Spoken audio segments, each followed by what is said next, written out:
I could take a view that the individual in question, Mr. Soros, is a old, rich, opinionated person sitting in New York who still thinks that his views should determine how the entire world works.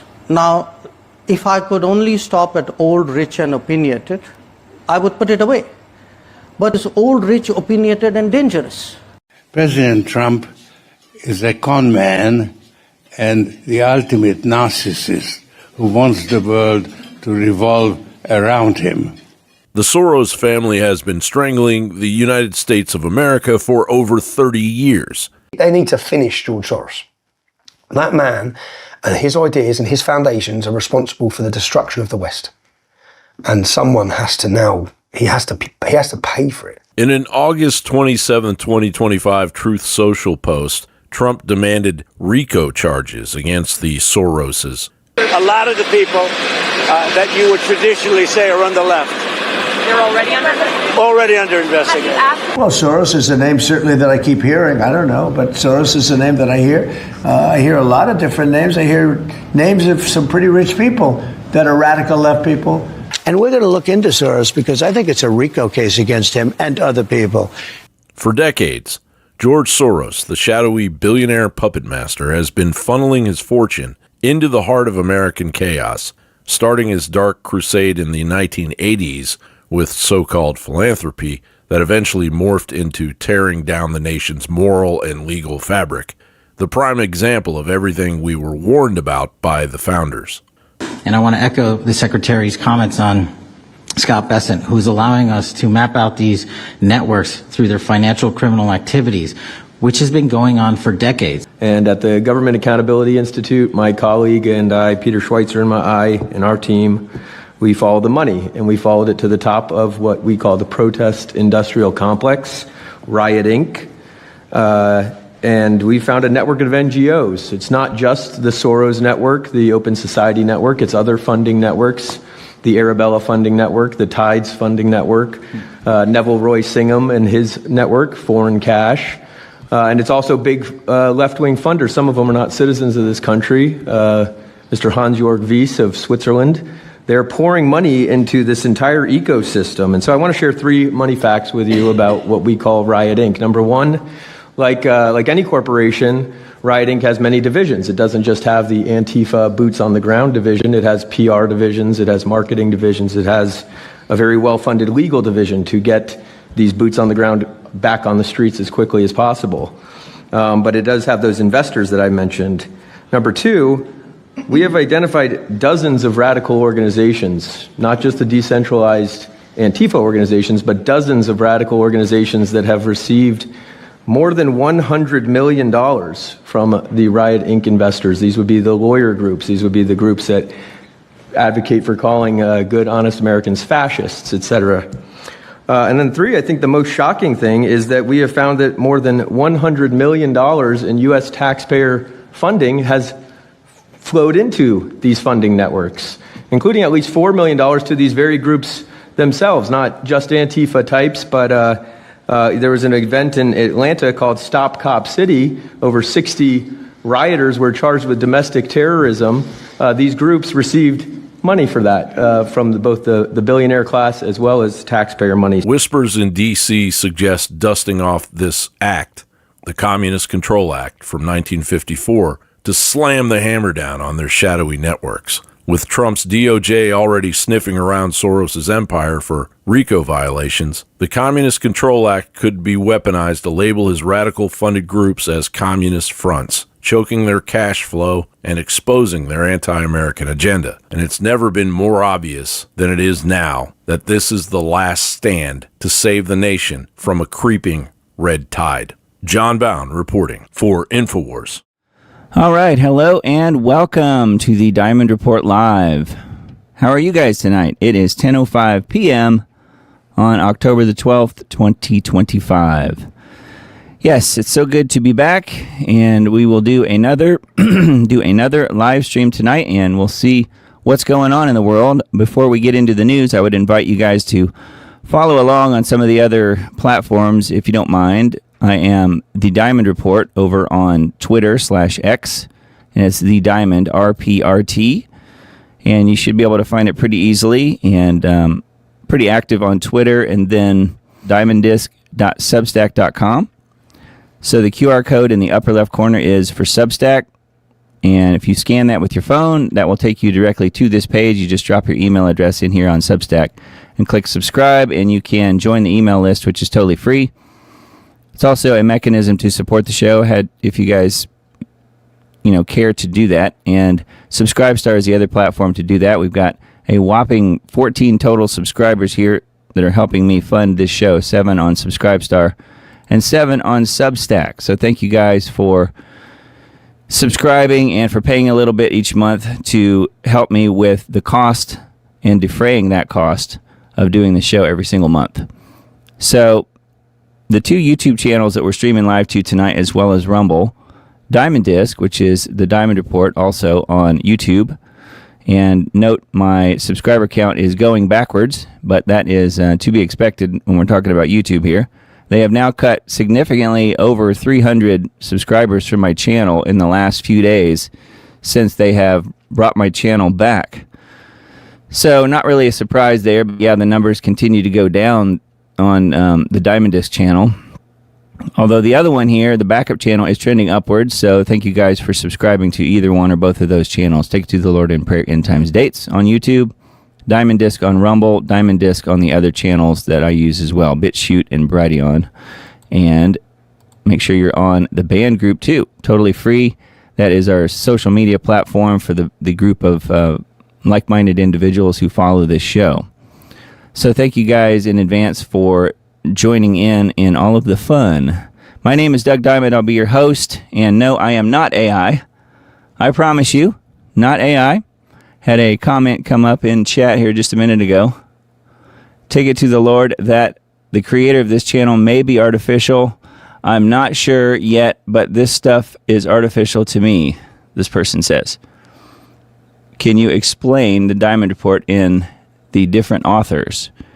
Well, this is the creator of the Diamond Report, and I am the host of the show, and there are no other different authors. At one time on the Diamond Disc channel, there were several other people that I was producing that were on this channel, on the Diamond Disc channel on YouTube. Those people are no longer on the channel because the channel got, I thought, deleted. It was essentially put to sleep for 5 years on YouTube. And that is this one that we're talking about here. And after an appeal process, YouTube resurrected the channel for me. And of course, they've been stripping off subscribers. But yeah, there were a number of different authors, if you want to call them. It was actually just clients of mine that were on this channel. They are no longer on this channel, so this is just the Diamond Report now on here. End Times Dates and the Diamond Report are me. So anyway, hello and welcome, and all that to say, let's get into the news. We've got quite a bit to look at tonight. Thought this one was pretty interesting just because it's going to affect our friends in the Northeast. A nor'easter to hit New Jersey and New York City today and Monday. So if you're up there, I guess you probably already know this. Let's see what it looks like on the old Venture Sky setup. It looks like quite a bit of precipitation headed your way. Here's New York right here. So yeah, according to Hal, a nasty coastal storm known as a nor'easter is organizing, already there, and strengthening off the southeast U.S. will begin deluging the New Jersey and New York City area later today, Sunday into Monday. Widespread and severe coastal flooding, upwards of 8 feet, is expected in places like Atlantic City, New Jersey.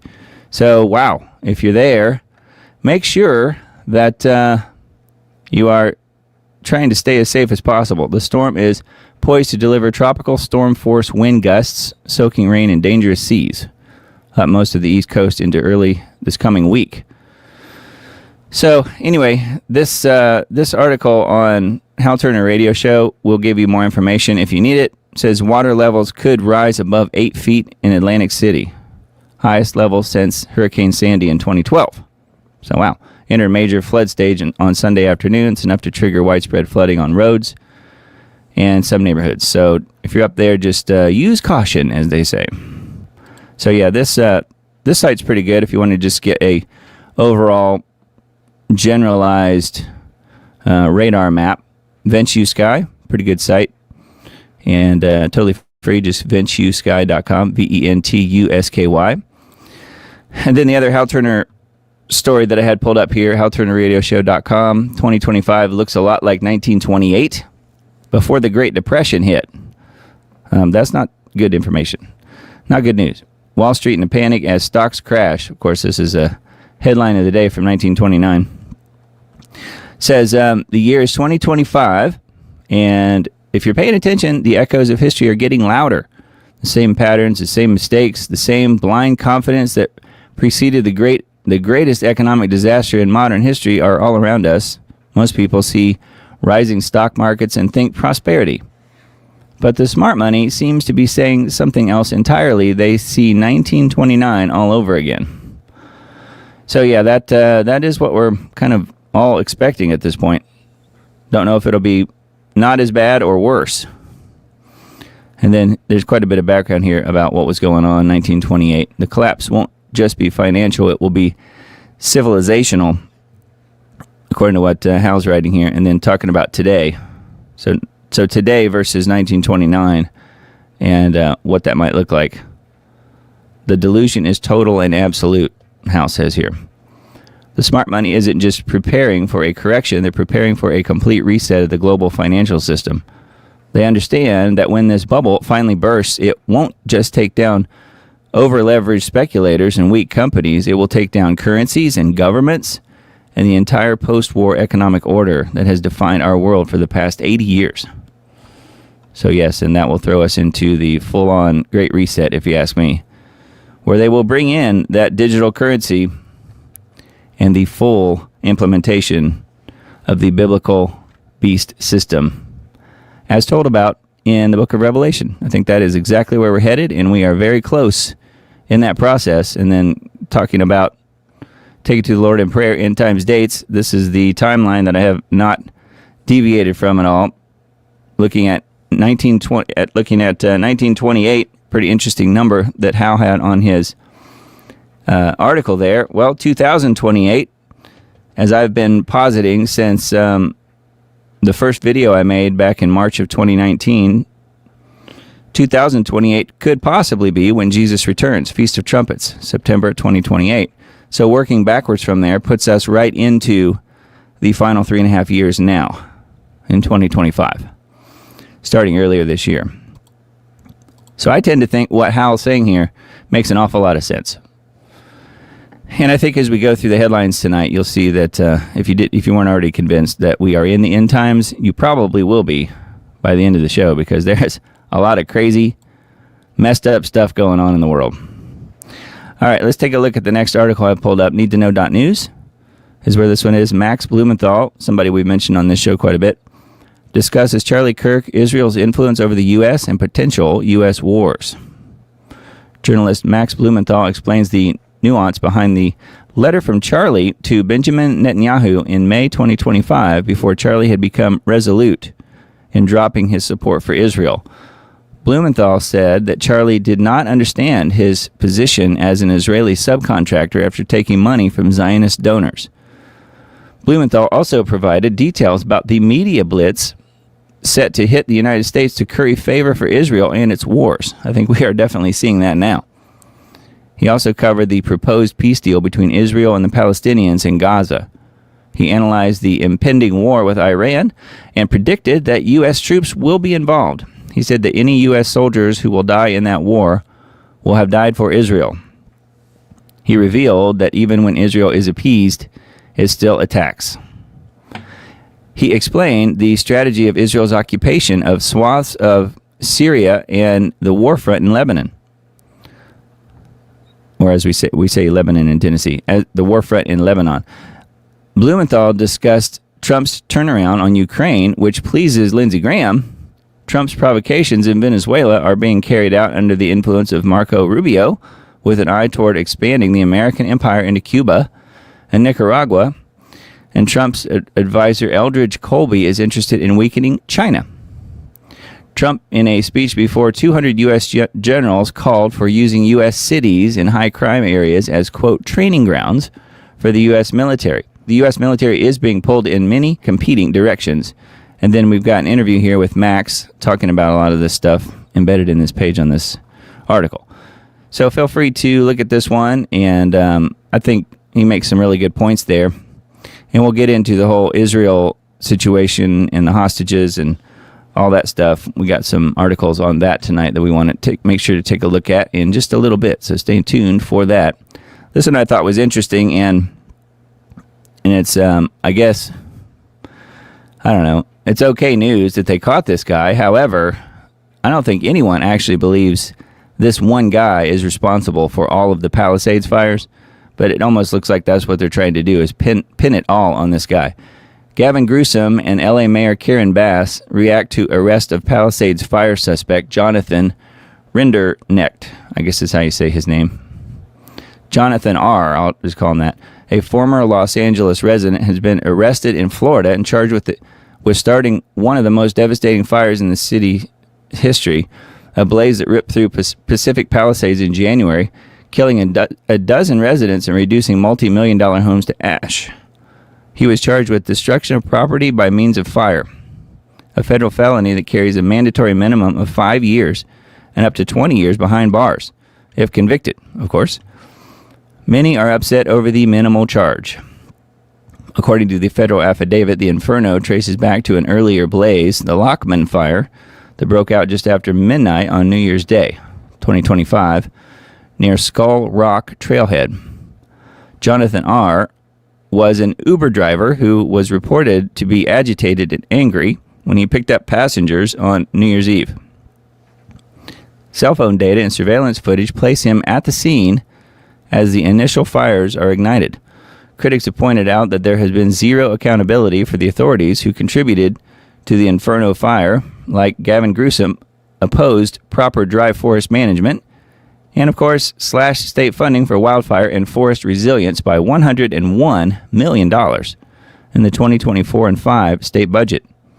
He's been accused of making a land grab as he allocated $101 million for low-income apartments in the Palisades. LA Mayor Karen Bass cut $17.6 million from the city's fire department budget for the 24 and 5 fiscal year and was seeking an additional $49 million cut in order to give more money to the homeless. Many fire engines and other essential equipment were in need of maintenance and were not available. No new fire stations have been built since the 70s, but the population in need has increased dramatically. Coming from a former Angelino myself, living there for about 4 years in the very, very late 80s, early 90s, yes, it has grown exponentially. I can't imagine what it would be like to live there now, but to try and pin it all on this one guy, even though he's likely guilty of doing something, who knows what, the fact is it was a group effort, as we all know. We looked at all this before with the whole Palisades fire, debacle that happened. So pretty interesting that they found themselves at least one patsy here, and they'll probably attempt to blame him for absolutely everything.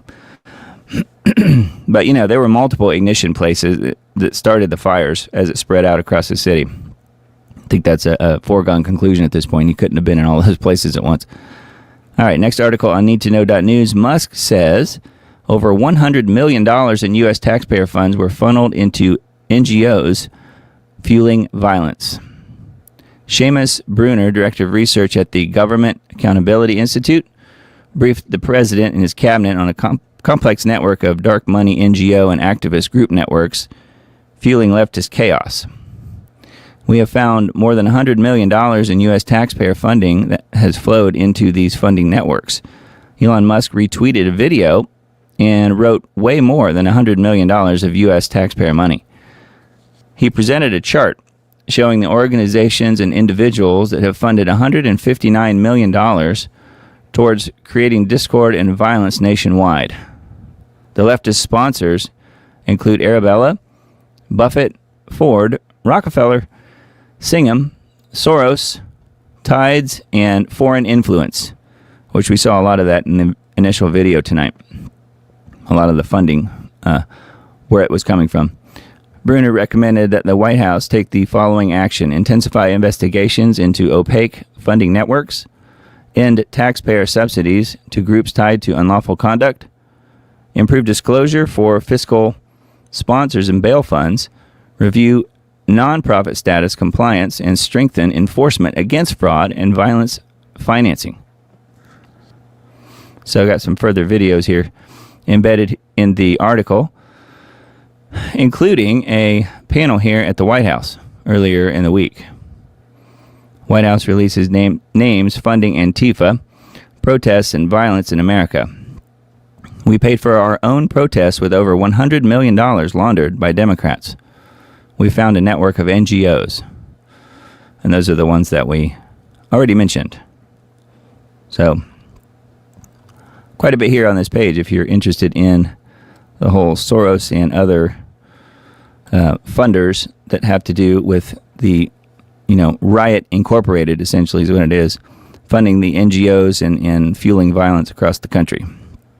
The Podesta plan is something that we've talked about before on this broadcast, something they're trying to implement now. So we'll see. We'll see how far they are able to take it. I thought this one was pretty interesting and certainly worth mentioning to you guys. This will probably affect a lot of you. The IRS $600 reporting rule is gone. Here's what it means for you. The Levy King breaks down the big news for anyone using Venmo and PayPal, Cash App, or Apple Pay. The IRS's $600 reporting rule that required 1099-K filings, you may remember this, that was set to cause chaos in 2026, but has been canceled under a new law. Learn what this means for freelancers and small business owners, for gig workers and everyday Americans. Kiplinger wrote that for payments you receive for 2025 sent to you in early 2026, you should only receive a Form 1099-K. If you receive more than $20,000 in gross payments and conduct more than 200 transactions on a single platform within a year. And then technocracy.news, we have a couple of interesting headlines here. Al Gore's startup tracks fossil fuel emissions by satellite and AI. Like that's going to do much of anything, right? Al Gore is a technocrat and a former member of the Trilateral Commission who incessantly pushes climate change and the destruction of fossil fuels. His startup nonprofit applies AI, satellite images, and ground sensors to track methane polluters. Watch out, cows. There's no way to track CO2, so he figures methane is just as good. The fact is that methane has a life of 7 to 12 years when released as a gas into the atmosphere. Nevertheless, Gore is setting up this massive surveillance system to punish the evildoers, the polluters. Wow. So Al Gore is not done. You thought he went away, but nope. He's back for more. Technocrats come for food to destroy farms and ranches. Technocrats are turning the book of Genesis on its head. God gave us food to grow and eat freely. Technocrats are destroying food. God gave us work to do. Technocrats are destroying work with AI.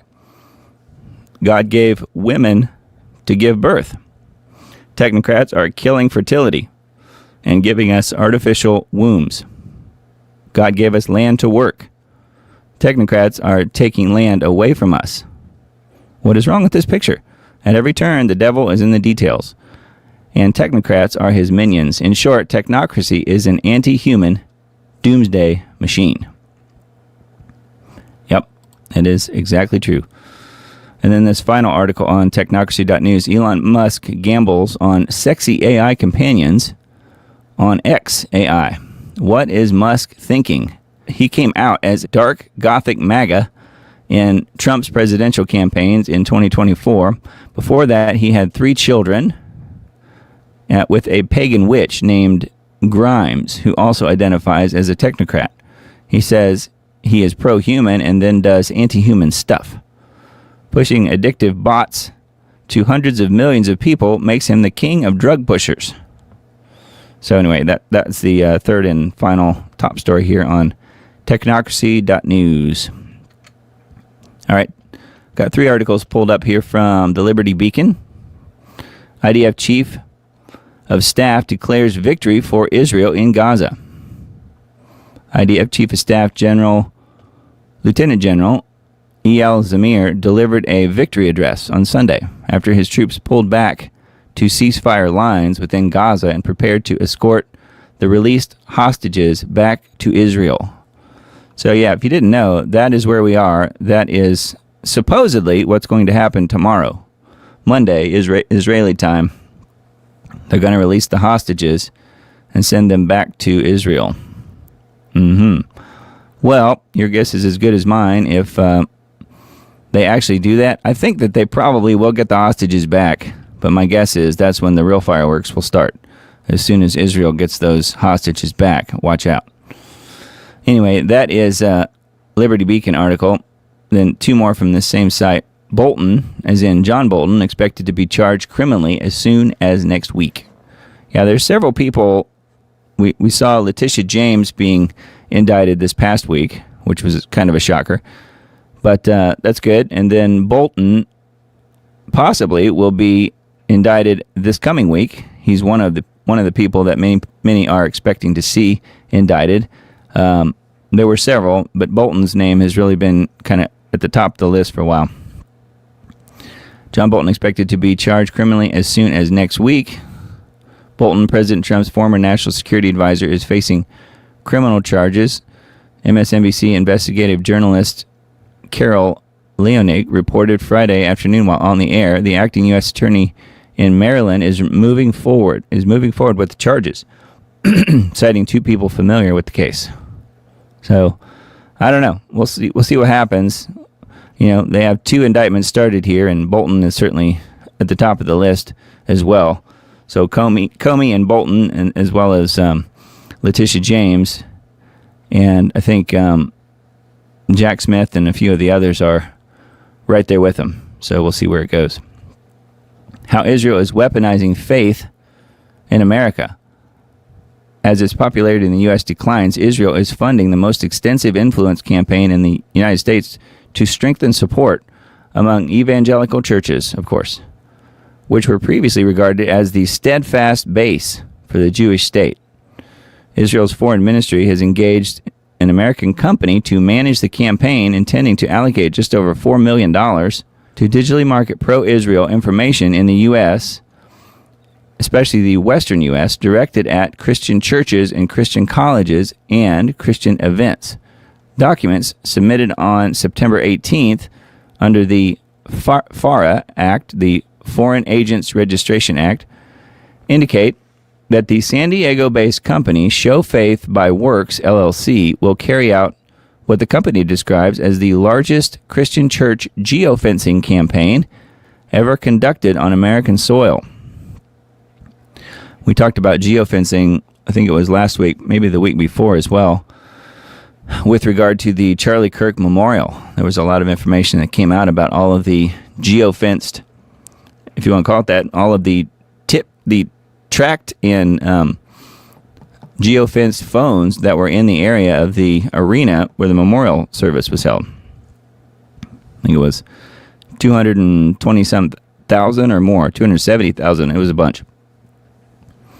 So, and it's talking about geofencing here. Geofencing marketing involves creating virtual boundaries around specific physical locations to trigger targeted advertising when mobile users enter or leave those identified and defined areas. Based on the FARA document, Show Faith by Works, LLC, proposes to target churches or places of worship and track attendees and continue to target them after they leave the geofence zone with pro-Israel and anti-Palestinian ads and calls to action. The campaign will also be supported on the ground with mobile exhibits depicting the October 7th event. It's the new Holocaust, isn't it? Although it's doubtful that it will mention Israel's Hannibal Directive. Yes, probably not going to mention Gaza and everything that they've been doing there, is my guess.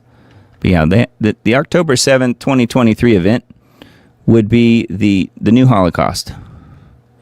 Look at us. We're so persecuted. This one I thought was kind of interesting. This is, I think, good news. Depending on, your perspective, I suppose. This person that they've decided to bring in for the Super Bowl halftime show in February, Bad Bunny, Latin superstar Bad Bunny.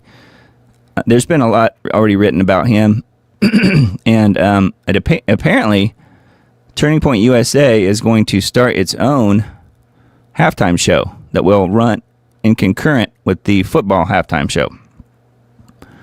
Turning Point USA, the conservative nonprofit organization, has announced plans to host its own alternative halftime show during this year's Super Bowl. So that's pretty wild. I'm wondering, though, if it's going to be a worship service or what. All-American Halftime Show is being promoted by Erica Kirk, and founder of the associated media platform Proclaim Street, while specific performers and sponsors or platform partners have yet to be announced. The event is already drawing considerable attention from supporters of right-leaning entertainment alternatives. So, probably be a lot of, maybe not a worship service, but a lot of pro-USA type of performers. I'm guessing some country music artists and things like that. Just a guess. Anyway, that was on the website called The Source. I thought this one was worth mentioning as well. DHS.gov. An actual notice here on Homeland Security across the top says, due to the lapse in federal funding, because we do have a government shutdown right now, this website will not be actively managed. How about that? ICE arrest illegal alien driving an 18-wheeler with New York commercial driver's license issued to, quote, no name. You can see it here. This is the guy's picture, but no name given is the actual name printed on the driver's license. And it's for driving big rigs, for semis. U.S. Department of Homeland Security announced today the arrest of an illegal alien. His name is Anmal, who was issued a commercial driver's license by the state of New York to, quote, no name given. So there you go. On September 23rd, the Oklahoma Highway Patrol encountered Anmal during a routine inspection in a truck scale on I-40. Record checks conducted by ICE revealed that he is an illegal alien from India. Here he is right here. ICE arrested him and placed him in removal proceedings. So they've gotten him off of the road. I think that's good news. So anyway, according to the DHS anyway. So yes, Letitia James' mortgage fraud is worse than anyone thinks. This is on Revolver.news. She built her entire career on one premise: to take down President Trump. That was the entire purpose of her campaign. She wasn't running to serve the people of New York. She was running to destroy one man. And once she won, she went straight to work doing just that. She concocted a sham case built purely on political vengeance, not justice. Letitia was going for the jugular, and for a while, she was the toast of the town. That's right. The media and the left hailed her as a hero for daring to go after Trump, no matter how baseless the case. She often said that these now are ironic words that she stated were, nobody is above the law. Yeah, well, she thought she was, I think. So, anyway, further information here about the old Tish James saga on Revolver.news. Thought that was pretty wild. So this one on Daily Signal, how Trump's non-conventional leadership led to Israel-Hamas ceasefire and hostage deal. Daily Signal, remaining living 20 hostages are set to be released and returned to Israel on Monday morning. So tomorrow, but that would be Israel time. I think Israel's about, I want to say 9 hours ahead of where I am, something like that. So it's going to be pretty early around here when it happens. The breakthrough is a testament of President Trump's non-conventional leadership style, according to J.D. Vance. I think the story of how this historic peace deal came into fruition is that you had Rubio and you had Jared Kushner. Yes, notice he's back in the picture again. You had Steve Witkoff, who were empowered by the president in very non-conventional ways to bring the Gulf Arab states and Israel to the table and really force them together to hammer out a peace deal. Yeah, according to what they're saying here. Israel and Hamas agreed to the terms of a ceasefire and hostage deal about 24 hours after Kushner, who helped to negotiate the Abraham Accords during the first Trump administration, yes, you probably remember, and Witkoff, special U.S. envoy to the Middle East, arrived in Egypt last week to work with mediators on the final detail of the agreement. So anyways, we'll see what happens. I would think, though, that as soon as they get those hostages back, we will see some fireworks. Maybe not the instant, but my guess is it'll be very soon. Because I don't think that Israel is done, do you? I don't think Israel is done at all. And we know about the Greater Israel Project. I don't think they have any intention of backing down, backing off, and relinquishing any of the parts of Gaza that they've taken. So we'll see what happens, but I don't think that there's any chance of those things happening, especially given the fact that I believe we are in the end times here, and they really, prophetically speaking, have a larger and larger footprint on the world stage. And this will help bring about even more things, prophetically speaking, I think, as far as after the hostages are freed. So we'll see where it goes. DW.com, Israel says, won't release prisoners until hostages freed. So more of that same story. Netanyahu's office says Israel will wait until after it receives the hostages held by Hamas before releasing any Palestinian prisoners. Says the Israeli government says that it will free around 2,000 Palestinian prisoners only after hostages have been returned to Israel. So you see how they have 2,000 Palestinians and Hamas has, I think it was 20 Israelis. Well, 20 that are still alive, supposedly. Under Trump's peace plan, the deadline for the exchange is Monday. Hamas says it won't attend a Gaza summit in Egypt on Monday. So anyways, yeah, the DW.com site is pretty good. They tend to have some pretty good information about what's going on over there as well. All right, headline USA, a couple articles from there. Luigi Mangione seeks dismissal of charges in assassination of United Healthcare CEO. Mangione was not read his rights before he was questioned by law enforcement officers, so isn't that convenient? Just a little detail they happened to forget. Lawyers for Mangione asked a New York federal judge Saturday to dismiss some criminal charges, including the only count for which he could face the death penalty from a federal indictment brought against him in the December assassination of United Healthcare's chief executive. In papers filed in Manhattan federal court, the lawyers said prosecutors should be prevented from using at trial his statements to law enforcement officers and his backpack where a gun and ammunition were found. And of course, he's on video shooting the guy. Maybe that doesn't matter. They said Mangione was not read his rights before he was questioned by law enforcement officers who arrested him after Brian Thompson was fatally shot as he arrived at a Manhattan hotel for an investor conference. Mangione, 27, has pleaded not guilty to state and federal charges in the fatal shooting of Brian Thompson on December 4th as he arrived at a Manhattan hotel for his company's annual investor conference.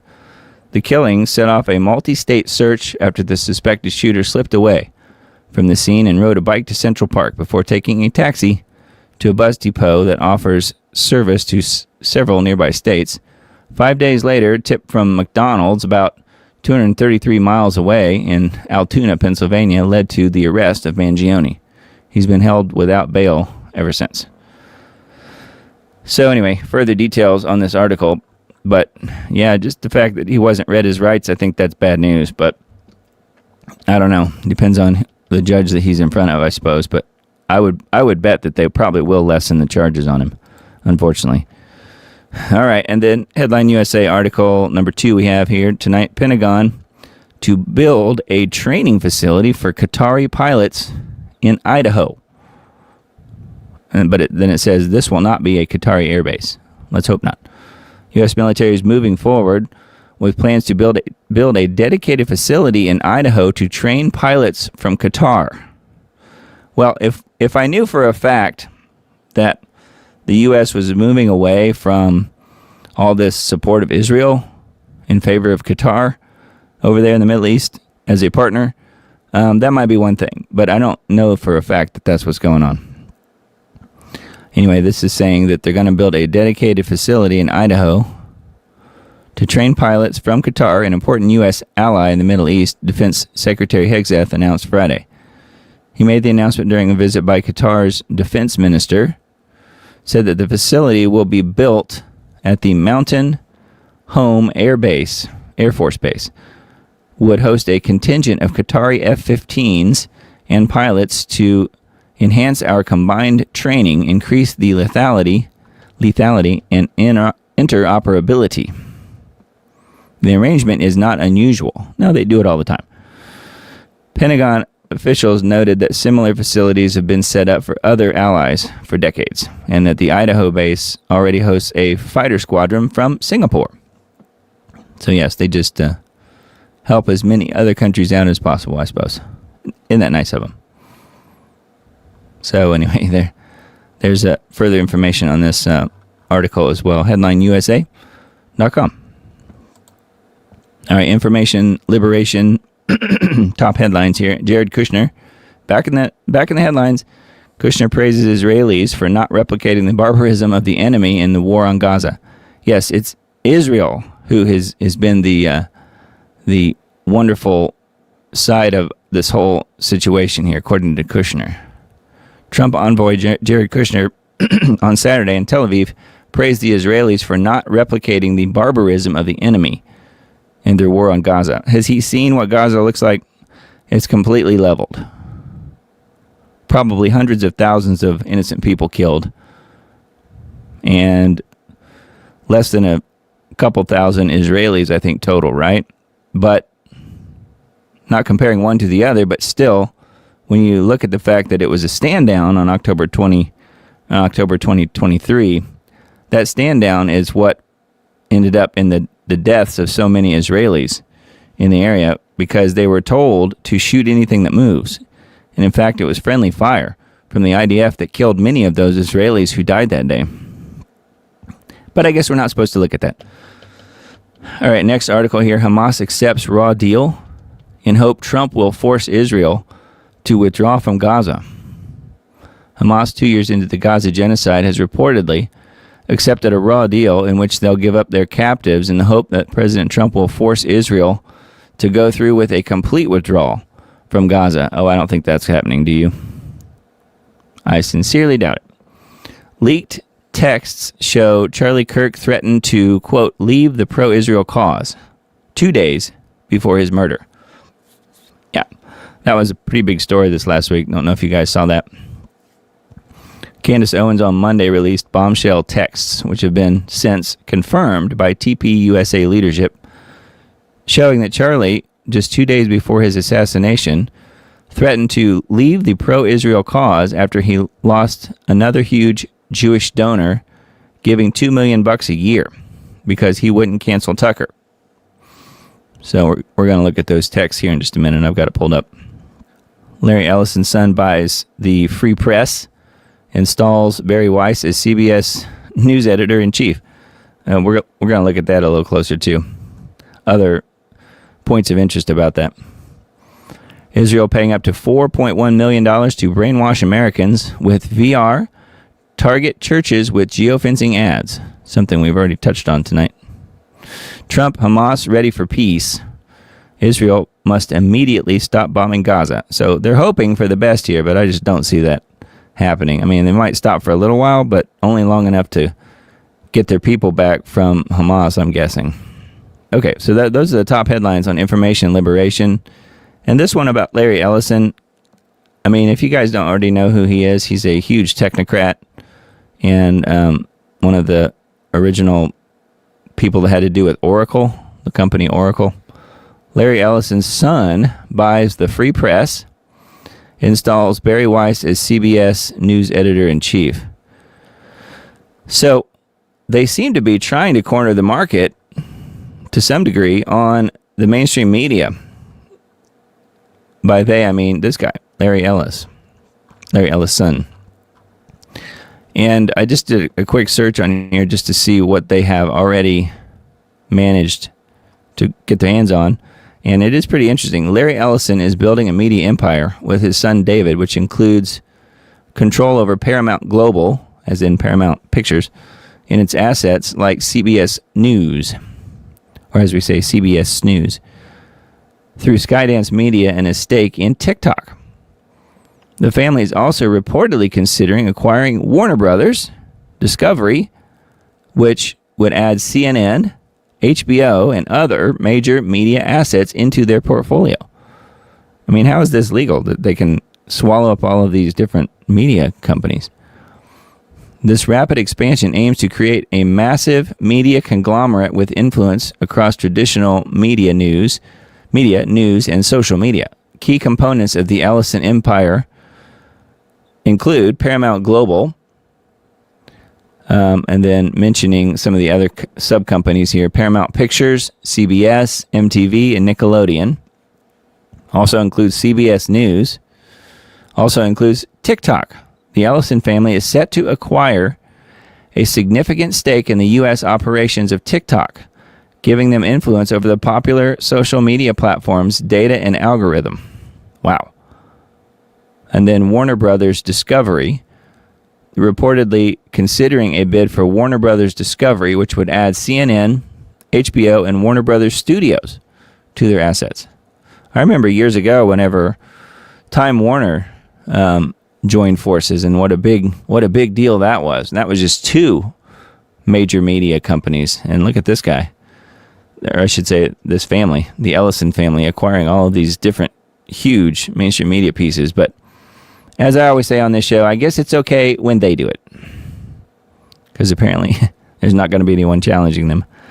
Anyway, RT articles, got a few of those pulled up. Ukraine to get Tomahawks if the war is not settled, according to Trump.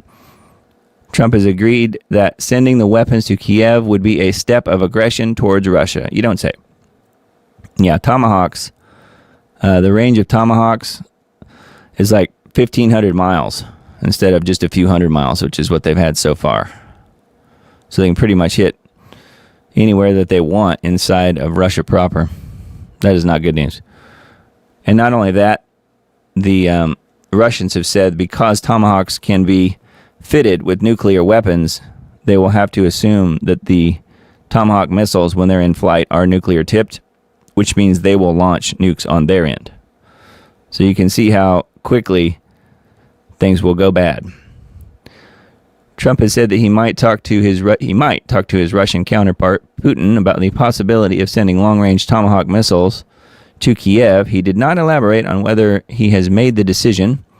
Speaking to reporters today, Trump stressed that Ukraine would like to have Tomahawks, but he would discuss that with Putin. I might say, look, if this war is not going to get settled, then I'm going to send them Tomahawks. Putin has repeatedly said that Moscow was ready to end the conflict, but the root causes of it needed to be addressed first, including the rights of the Russian population living in the Ukraine, neo-Nazi divisions, and NATO expansion. Moscow has repeatedly accused the authorities in Kiev of being unwilling to end hostilities, which that's, of course, 100% true. Yeah, they'd have no desire in doing that. They want their endless war. And they actually want to take over Russia. That's what they really want when it all comes down to the final deal here. Trump has recently claimed he actually made the decision on whether Ukraine will get long-range Tomahawk missiles, but will have to ask the question, where are they sending them? Tomahawks cost an estimated $1.3 million each and have a range of 1,550 miles. Yeah, meaning they could potentially reach Moscow and far beyond. Yeah, exactly. So, and then I don't think anybody has bothered to remind Trump that Russia has the Oreshnik missile system. And we saw that demonstration last year. I don't think he seems to remember that too much. And then, let's see, the next article I pulled up on RT, I just thought I would mention it just because we didn't seem to hear much about it over here. Deadly earthquake hits the Philippines. At least 2 people have been killed in the southern part of the country. So this just happened on Friday. Powerful 7.4 magnitude quake hit off of the southern Philippines on Friday, setting off tsunami warnings, which 7.4 is not really big enough for much of a tsunami, but that's about when the warnings start in, forcing residents in coastal areas to flee to higher grounds. Yeah, 2 people were killed in Matai City. Several buildings sustained damages, and roads were cracked, and power outages were reported in affected districts. So let me play this. I don't have the sound hooked up to where you can hear it, but you don't really need to. It's mostly just people gasping and screaming a little bit. This is in looks to be almost like an airport or something, but I don't know. I think it's more like a college setting or something, because they have movable plastic type chairs that they're sitting on. Anyways, I guess it was fairly big quake for that area, 7.4 magnitude in the Philippines. Anyway, thought I would mention that. Thought that was pretty wild. Earthquakes in diverse places. The Nobel that wasn't Trump's. We all know that old POTUS Trump wanted to be a Nobel laureate for sure, but it wasn't to be. So the Nobel that wasn't Trump's. Why Oslo chose a Venezuelan rebel over a peacemaker by honoring an opposition leader wanted in Caracas. The Nobel Committee reignited a debate over who gets to define peace. So they gave the prize to her. Maria Corina Machado, 2025 Nobel Peace Prize. Been one of the most prominent faces of Venezuela's opposition. The committee's language is familiar, writes peaceful transition, but the story behind it isn't. Machado's record blends volunteer election networks with long-running fights over foreign funding. Her name has appeared in cases tied to efforts to unseat the government, charges that she rejects, and a country remains split over where legitimate politics ends and the regime change begins. The award lifts a domestic struggle onto a global stage and drops it into a fresh context. For much of the year, chatter about the Nobel for Trump hung in the air, and the very idea of what counts as peacemaking is once again up for debate far beyond Caracas. Yeah, they awarded it to her, and she actually dedicated it to Trump. Here she is years ago meeting Bush in 2005. Let's see here. I'm looking to see where if their quote from her is in here. It probably is. Why Oslo chose her instead. In announcing its decision, the Nobel Committee said it was honoring Maria Corina Machado for her tireless work promoting democratic rights for the people of Venezuela and for her struggle to achieve a just and peaceful transition from dictatorship to democracy. I think they still have a dictator, don't they? Anyway, yeah. But she did dedicate it to Trump after she received it.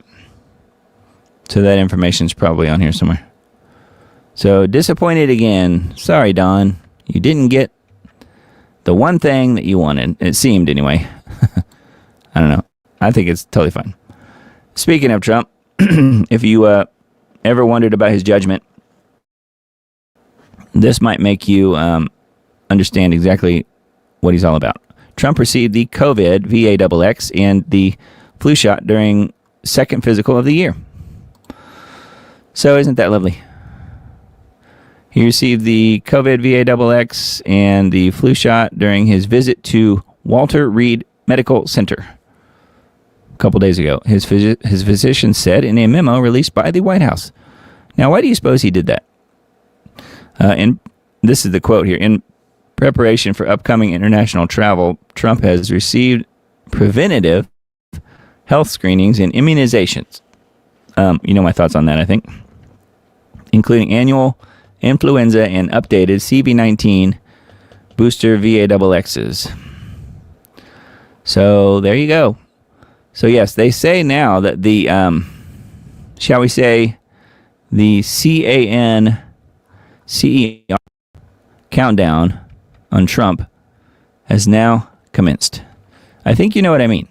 We won't get into it too much here because I've gotten myself into a lot of trouble talking about things like this freely on the wonderful platform called YouTube. But I think you know where we stand here on this show on all of that. But just the fact that he knew literally nothing, apparently, about these VAXXs and chose to take them anyway, which, you know, he could have had. Maybe he lucked out and the doctor or nurse that gave them to him gave him a placebo, but we have no way of knowing. But we might know soon, given the fact that this was a booster, according to this. So, yes, he is now on the CANCER watch. And who knows what else. Any other sorts of situations where people have died suddenly, let's just say. Because they are oh so safe and effective. Yes, of course I'm joking. All right, I thought this one was pretty good news, actually. I wondered about this before. Papua New Guinea. Who would have ever thought? But Papua New Guinea officially declares Christian identity in constitution. Isn't that wild? You'd think it would mostly be like natives and stuff. Papua New Guinea is now officially recognized as a Christian country following a constitutional amendment passed in March. The change, led by the Prime Minister, a Seventh-day Adventist, adds a declaration to the Constitution's preamble acknowledging God the Father, Jesus Christ the Son, and the Holy Spirit as our Creator and Sustainer of the entire universe and the source of our powers and authorities. Wow. The move affirms Christianity's foundational role in the nation's identity, with more than 90% of its 11 million citizens identifying as Christian. 90%. The announcement comes as Papua New Guinea celebrates its 50th Independence Day, marking half of a century since gaining sovereignty from Australia in 1975. Man, that's pretty interesting, huh? So I guess if you want to get away from the U.S. and our, pagan leanings at this point here, have a look at Papua New Guinea. Can't be that expensive to move there, I wouldn't think. No, of course, I'm joking. Yes, that's way down. Not too far from the Philippines, not too far from Australia. Way down there. Pretty wild, though. 90% of the 11 million citizens identify as Christians.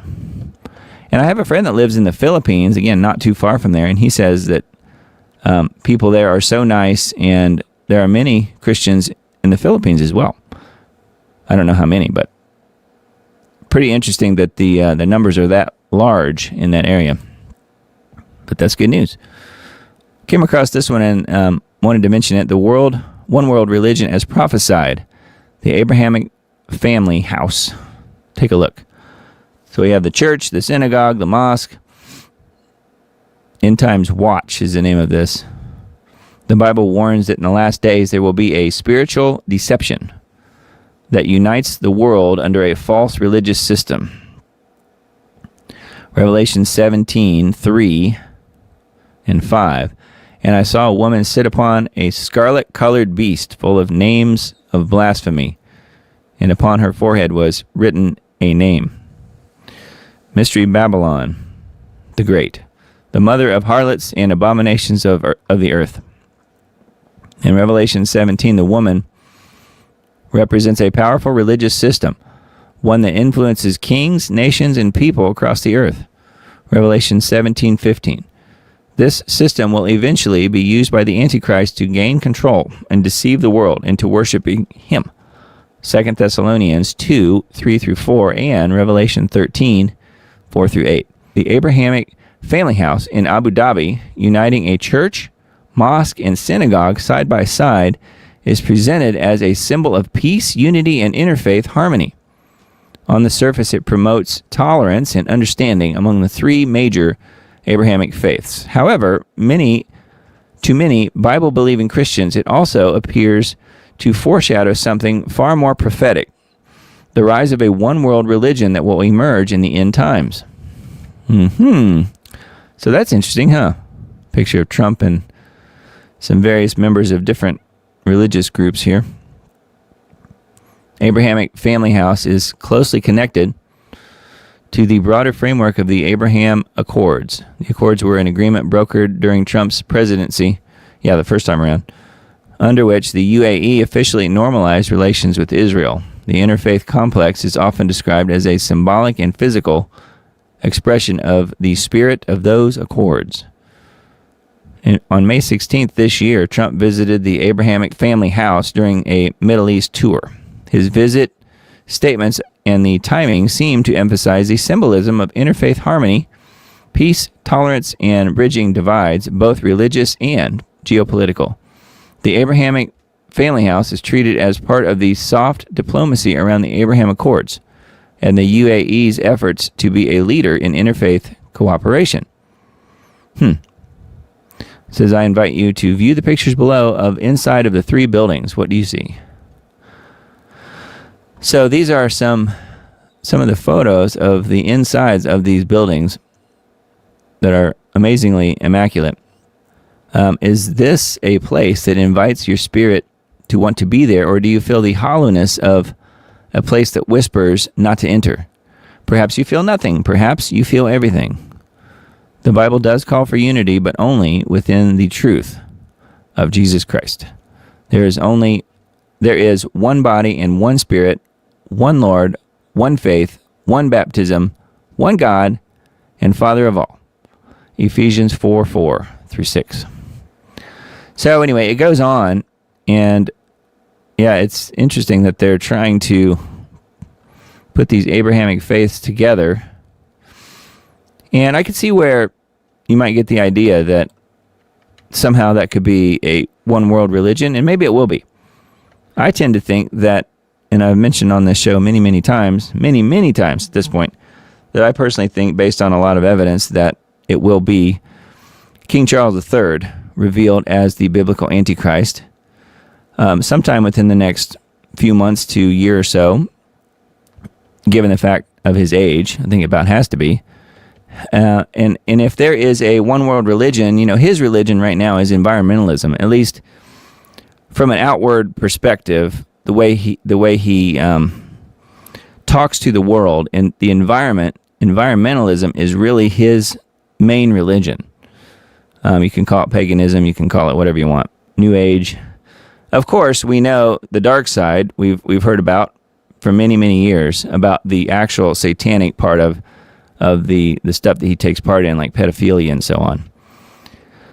Well, even though he's involved in all that stuff, the environmentalism, I think, will most likely be whatever the one world religion will be based around. But that, of course, is just, I don't have any proof of that. That's just a feeling that I've had for some time, just based on who he is and what he sort of stands for. So, I don't know. We'll see. But this idea, this Abrahamic Family House, is pretty interesting. And I could see where people would go down that road as far as, people talk about the merging of Christianity and Islam and calling it Chrislam and stuff. I don't think that'll work, because they're too different. They're too disparate. Those two religions are so different. I just don't see how that would work. And when you look at Charles, he's not really about either one of those. He's more Islam than he is Christianity. I just don't see him compromising necessarily on that, but I do think environmentalism, and then based on social credit score and carbon credits and all this stuff that they want to implement, it could become a religion if you want to look at it that way. So I don't know. That was kind of long-winded, but I thought that I was, that's what came to mind. I just wanted to impart that. Of course, you guys are welcome to disagree, but that seems to be, to me, where it's going. Now, this was a big story around here over the last few days. Update: no survivors in blast at woman-owned, I didn't realize it was woman-owned, but Tennessee explosive plant. There's a Tennessee explosives plant. 16 dead. And I've never heard the official numbers here, but says there are no survivors after a massive explosion at a military facility in Hickman, Tennessee. Yeah, Hickman, that's the county. According to authorities, 16 people are dead after the explosion at Accurate Energetic Systems. Accurate Energetic Systems is proudly a, quote, woman-owned small business, according to the company's website. Well, yes, but I would also add that the building is completely gone. So there's not really any proud woman-owned small business now, other than on paper. This is the website. Let me see if the notice will come up if I refresh here. Yeah, okay. So this is their website, AESYS.biz. At approximately 7:45 on October 10th, there was a tragic accident at our facility. Yes, it blew it sky high. Emergency response teams and investigative agencies remain on scene, and the situation is under active investigation. Our thoughts and prayers are with the families, coworkers, and community members affected by this incident. We extend our gratitude to all first responders who continue to work tirelessly under difficult conditions. We will provide updates as more verified information becomes available. So this is their website, Accurate Energetic Systems, AESYS.biz, if you guys want to follow along at home. So you can look at the website here. I don't know what, if anything, has been modified since all this happened. But you can see this is kind of what they do. Manufacturing and processing of bulk explosives. They were a defense contractor. And aren't we in the middle of like several potential wars right now? You suppose this was an accident? I don't know. Fabrication of energetic devices and demolition explosives.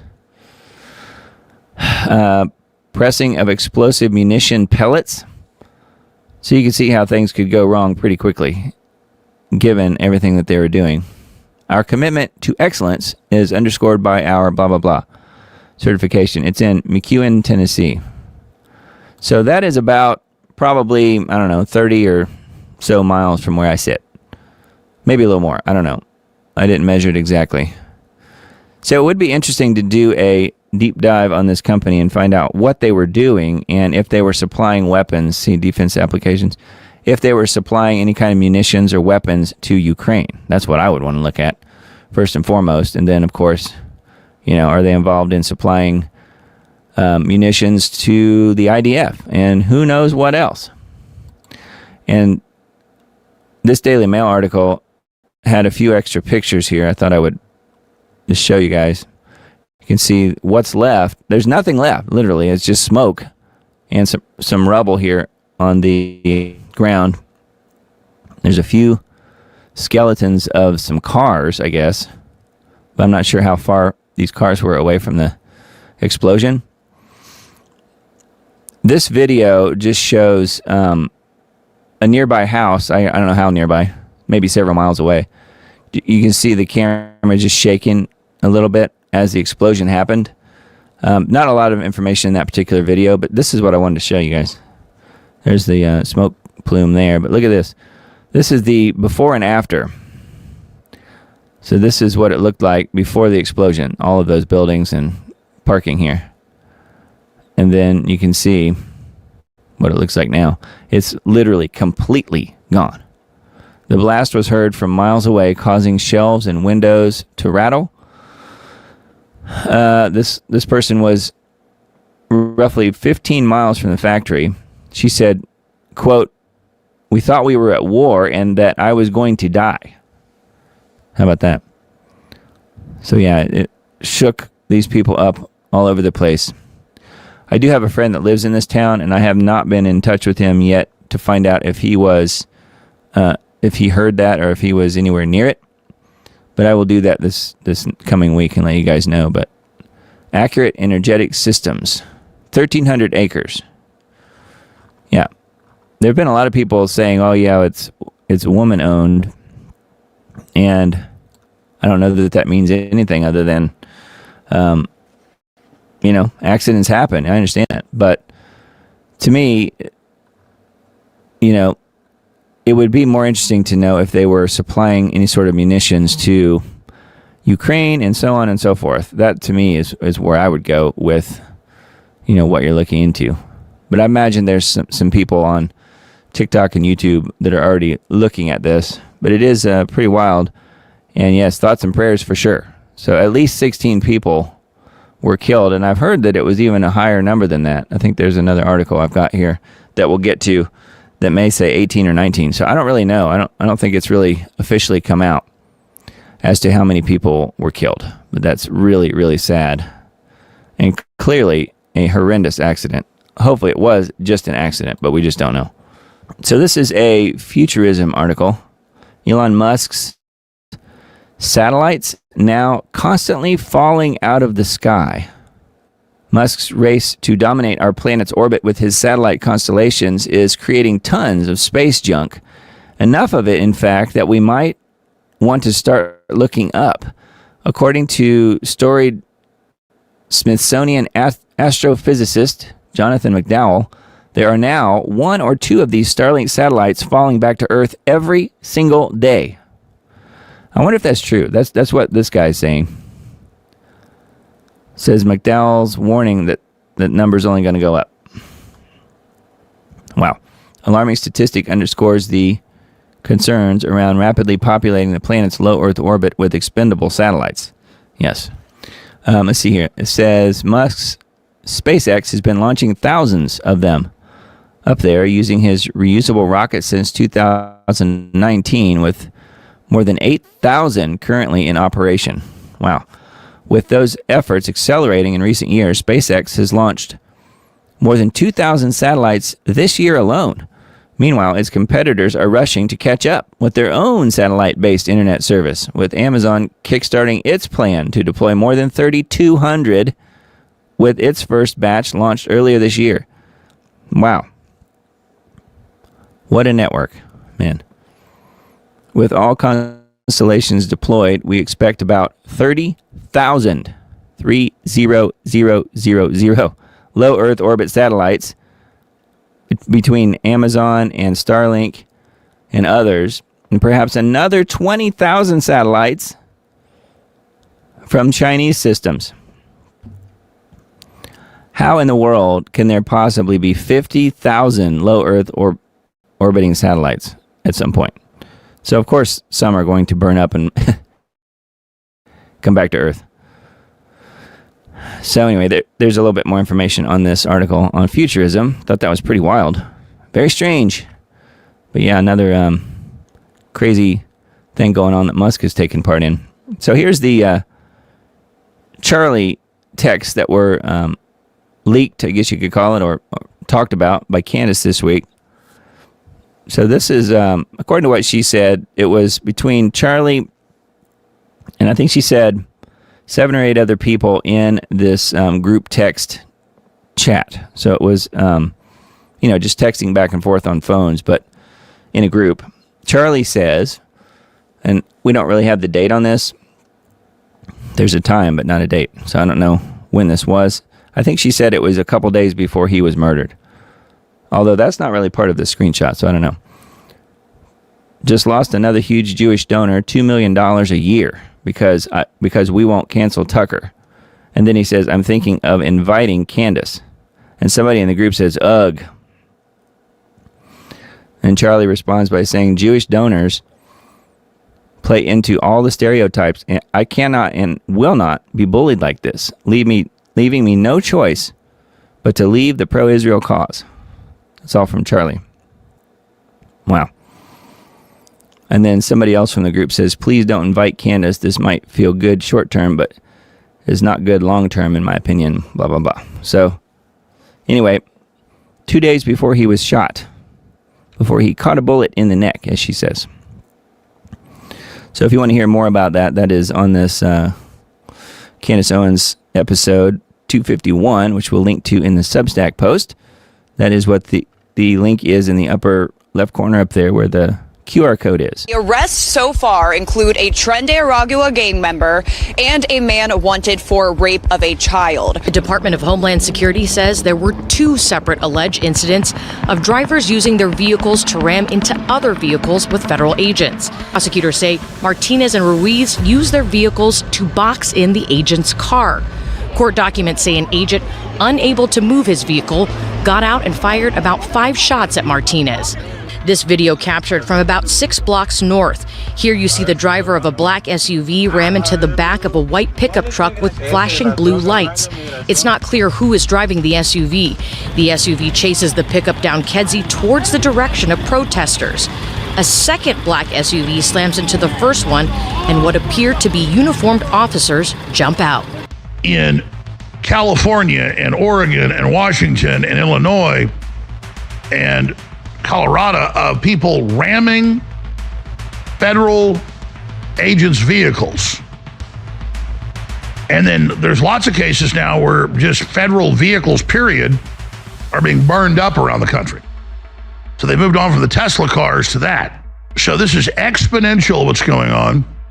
Portland is burning to the ground. You have agitators, insurrectionists. We have California Governor Gavin Newsom, who celebrated posting this on X. The court granted our request for a temporary restraining order halting any federalization, relocation, or deployment of any Guard members to Oregon from any state. Trump's abuse of power won't stand. White House Deputy Chief of Staff Stephen Miller then wrote this on X. There is no legal distinction, he says, between a state volunteering guardsmen to guard the border and volunteering guardsmen to guard a federal immigration facility. Either we have a federal government, a supremacy clause, and a nation, or we don't.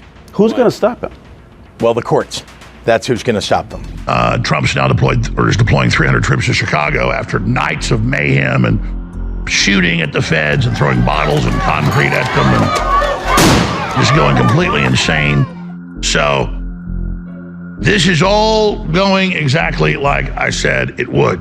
At a time such as this, it demands one thing for sure. We must fight fire with fire. No president, as far as I know, has tried to control the Federal Reserve, the central bank. He is amassing power in a way that will destroy our democracy. Running for Attorney General, the top cop in Virginia, wishing not only that he had 2 bullets to put in a guy's head, but then he wishes death on his children. And Todd Gilbert has small kids. And for Jay Jones to wish death on his small children is beyond belief. The blue cities have been seized by the Democrats. Same thing in Europe. The no-go zones, the Islamic takeover.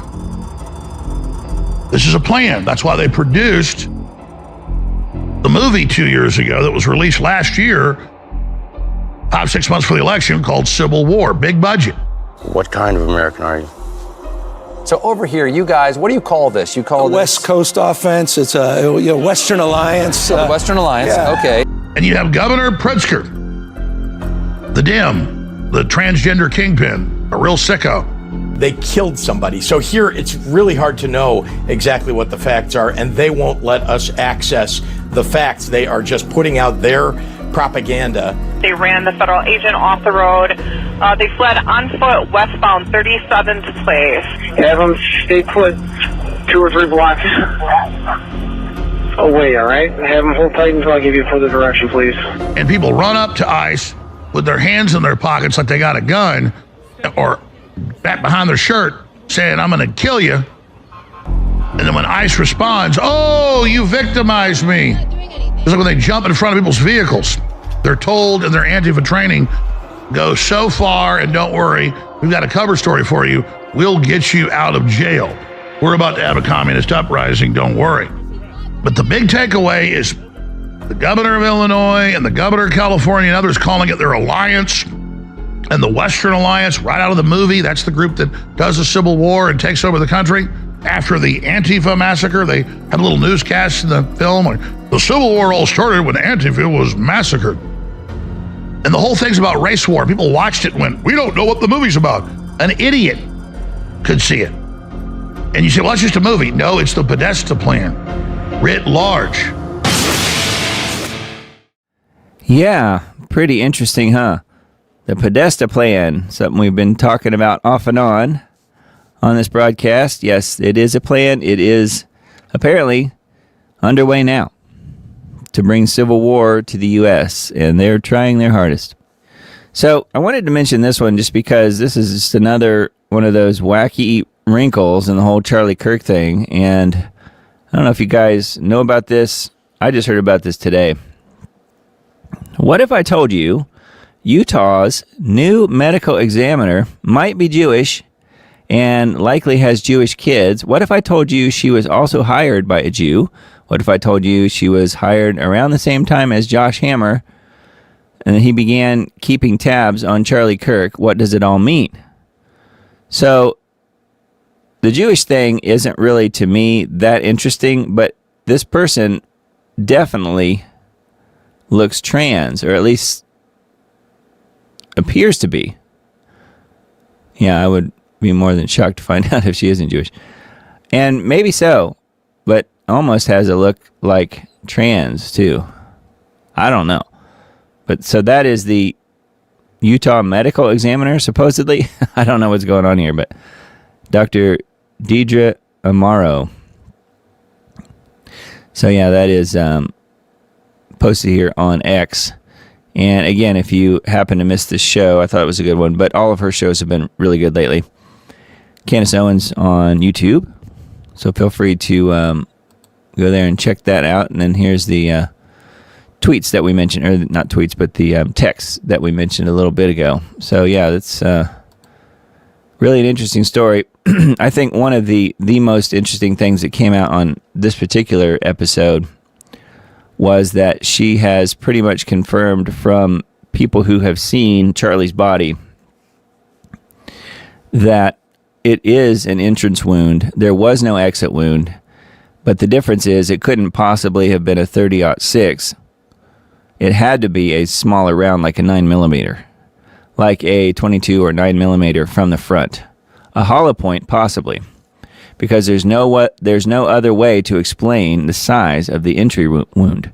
So the entry wound has a lot to do with, has everything to do with the size of the caliber of the round. So she's saying here that it had to be from the front and probably a smaller round of some sort.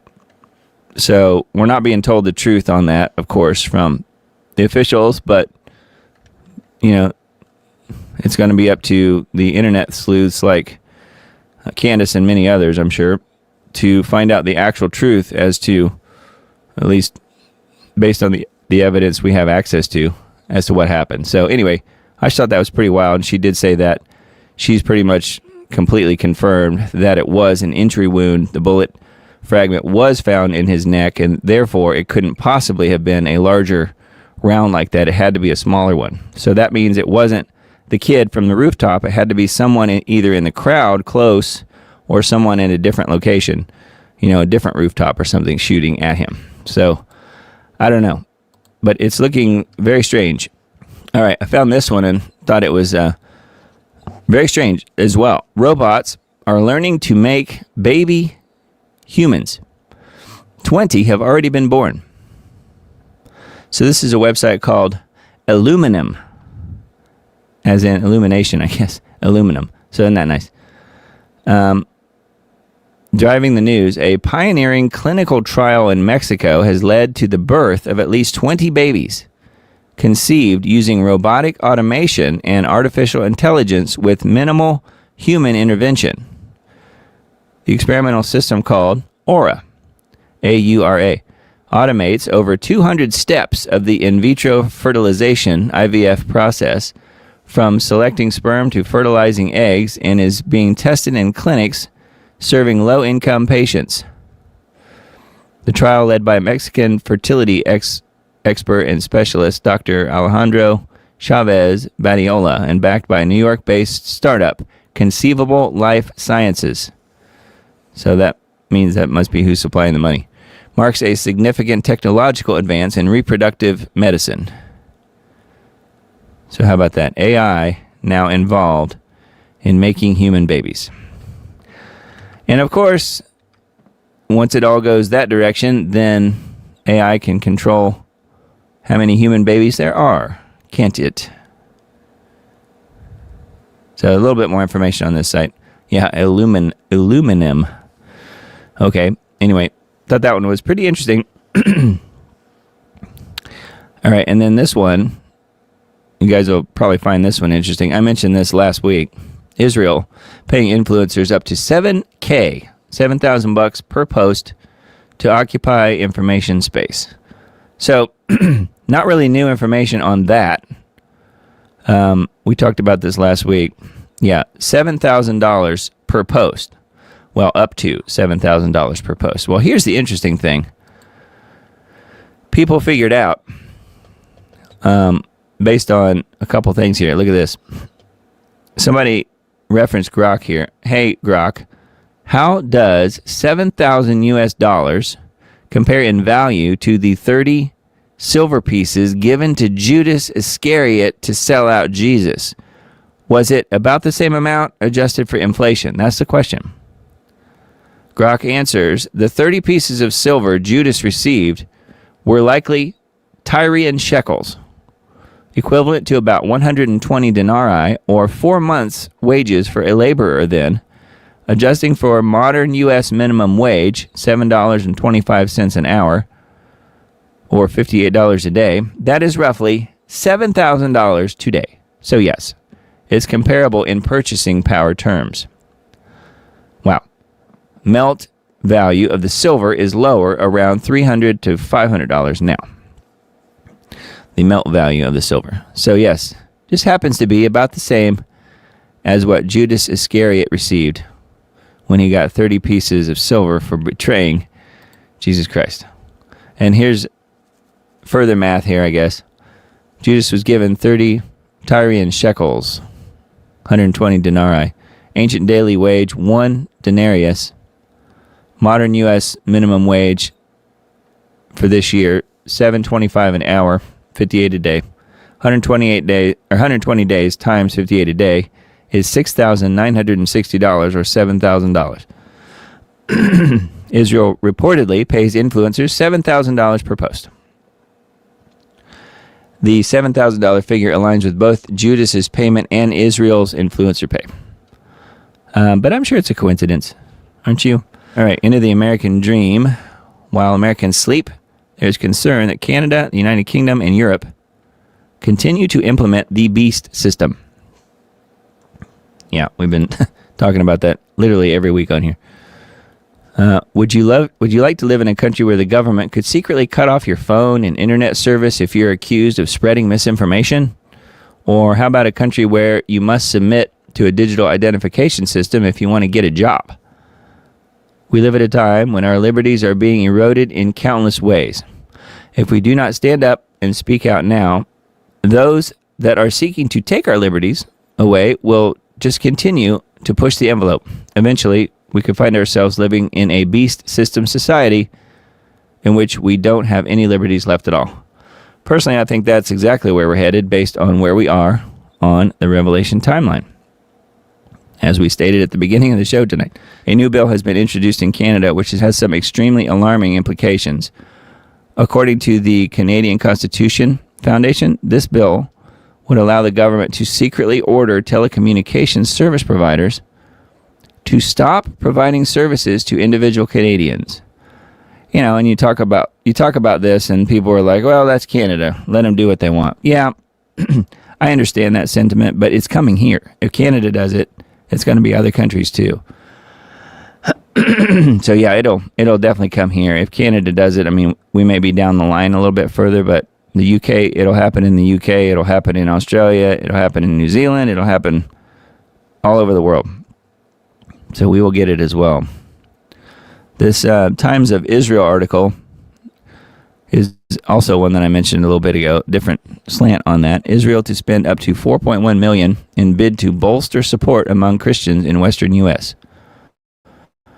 So yeah, talking about bringing in the churches, evangelicals in particular. So I won't spend any more time on that tonight, but that article is one that we will link to. That is the Times of Israel. That's where that is. NDTV. Researchers claim alien DNA in humans might be inserted into our gene. The study asserts that the process of aliens abducting humans and inserting genes into human DNA might have affected millions of humans. Might have. We just don't know. Researchers have made bizarre claims stating that they have found that aliens might have abducted humans and inserted genes into their DNA, which caused humanity to undergo genetic transformation. Humanity may be undergoing genetic transformation, lead researcher Dr. Rempel, the founder of and CEO of DNA Resonance Research Foundation, told the Daily Mail. Interesting name, DNA Resonance. The study, which has yet to be peer-reviewed, so nobody believes it yet then, asserts the process of aliens abducting humans and inserting genes into human DNA might have affected millions of humans. So I don't know how they're going to prove this one, but I guess there'll be a paper about it eventually. But anyway, yeah, that's a pretty wild one, huh? Definitely sounds like Genesis 6. If you don't know what I'm talking about, maybe look that one up. Federal grand jury on Thursday indicted Letitia James on charges of bank fraud and making false statements to a financial institution. The charges relate to a mortgage she took out to purchase a property in Norfolk, Virginia. She allegedly secured favorable loan terms in which she claimed the property would be her second residence and not an investment property. Prosecutors claim she did not live at the home and instead rented it out. That would be a no-no in this case. If convicted, she could face up to 30 years in prison and $1 million fine for each charge. I don't think there's any chance any of that happens. She is due to appear in court the first time later this month. She investigated Trump in 2020 for allegedly lying about his wealth to bolster his business and secure tax benefits. Yes, she said no one's above the law, except for her. She thinks she is, or should be. So this one I thought was interesting. We were told pretty recently that Biden had some minor surgery done on his forehead, I think it was, removing some skin cancers, if I remember right. Well, this one sounds like it might be a little more serious. Biden begins radiation therapy for aggressive prostate cancer. Thoughts and prayers. Isn't that what King Charles had, supposedly? Prostate cancer? Anyway, former President Joe is undergoing radiation treatment for advanced prostate cancer, his team has confirmed. He still has a team. Why does he still have a team? As part of the treatment plan for prostate cancer, Biden is currently undergoing radiation therapy and hormone treatment.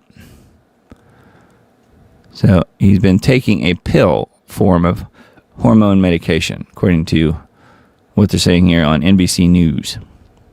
And that he's reportedly doing well. There he is there. So anyway, just thought I would mention it just because, I mean, that's not something that the regular media is talking about at all. All right, here's this one.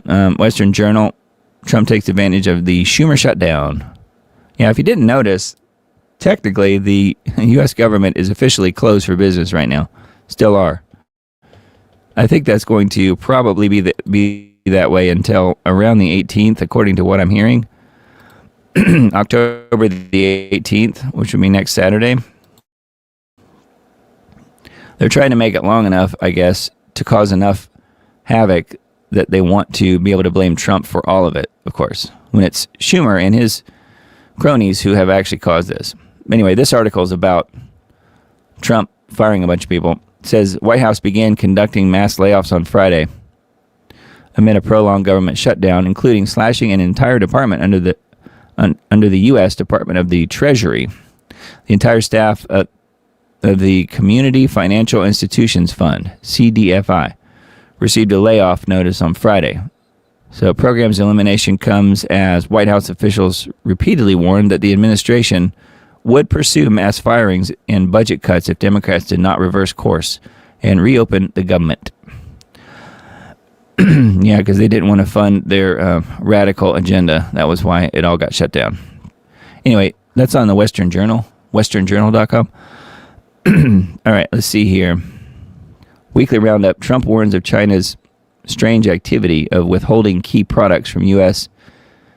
Israel Hamas agreed to Trump's peace deal, and Christians continue to be slaughtered in Africa. So this is a article that covers a whole bunch of different things, but this is supposed to be China, I guess, in the future.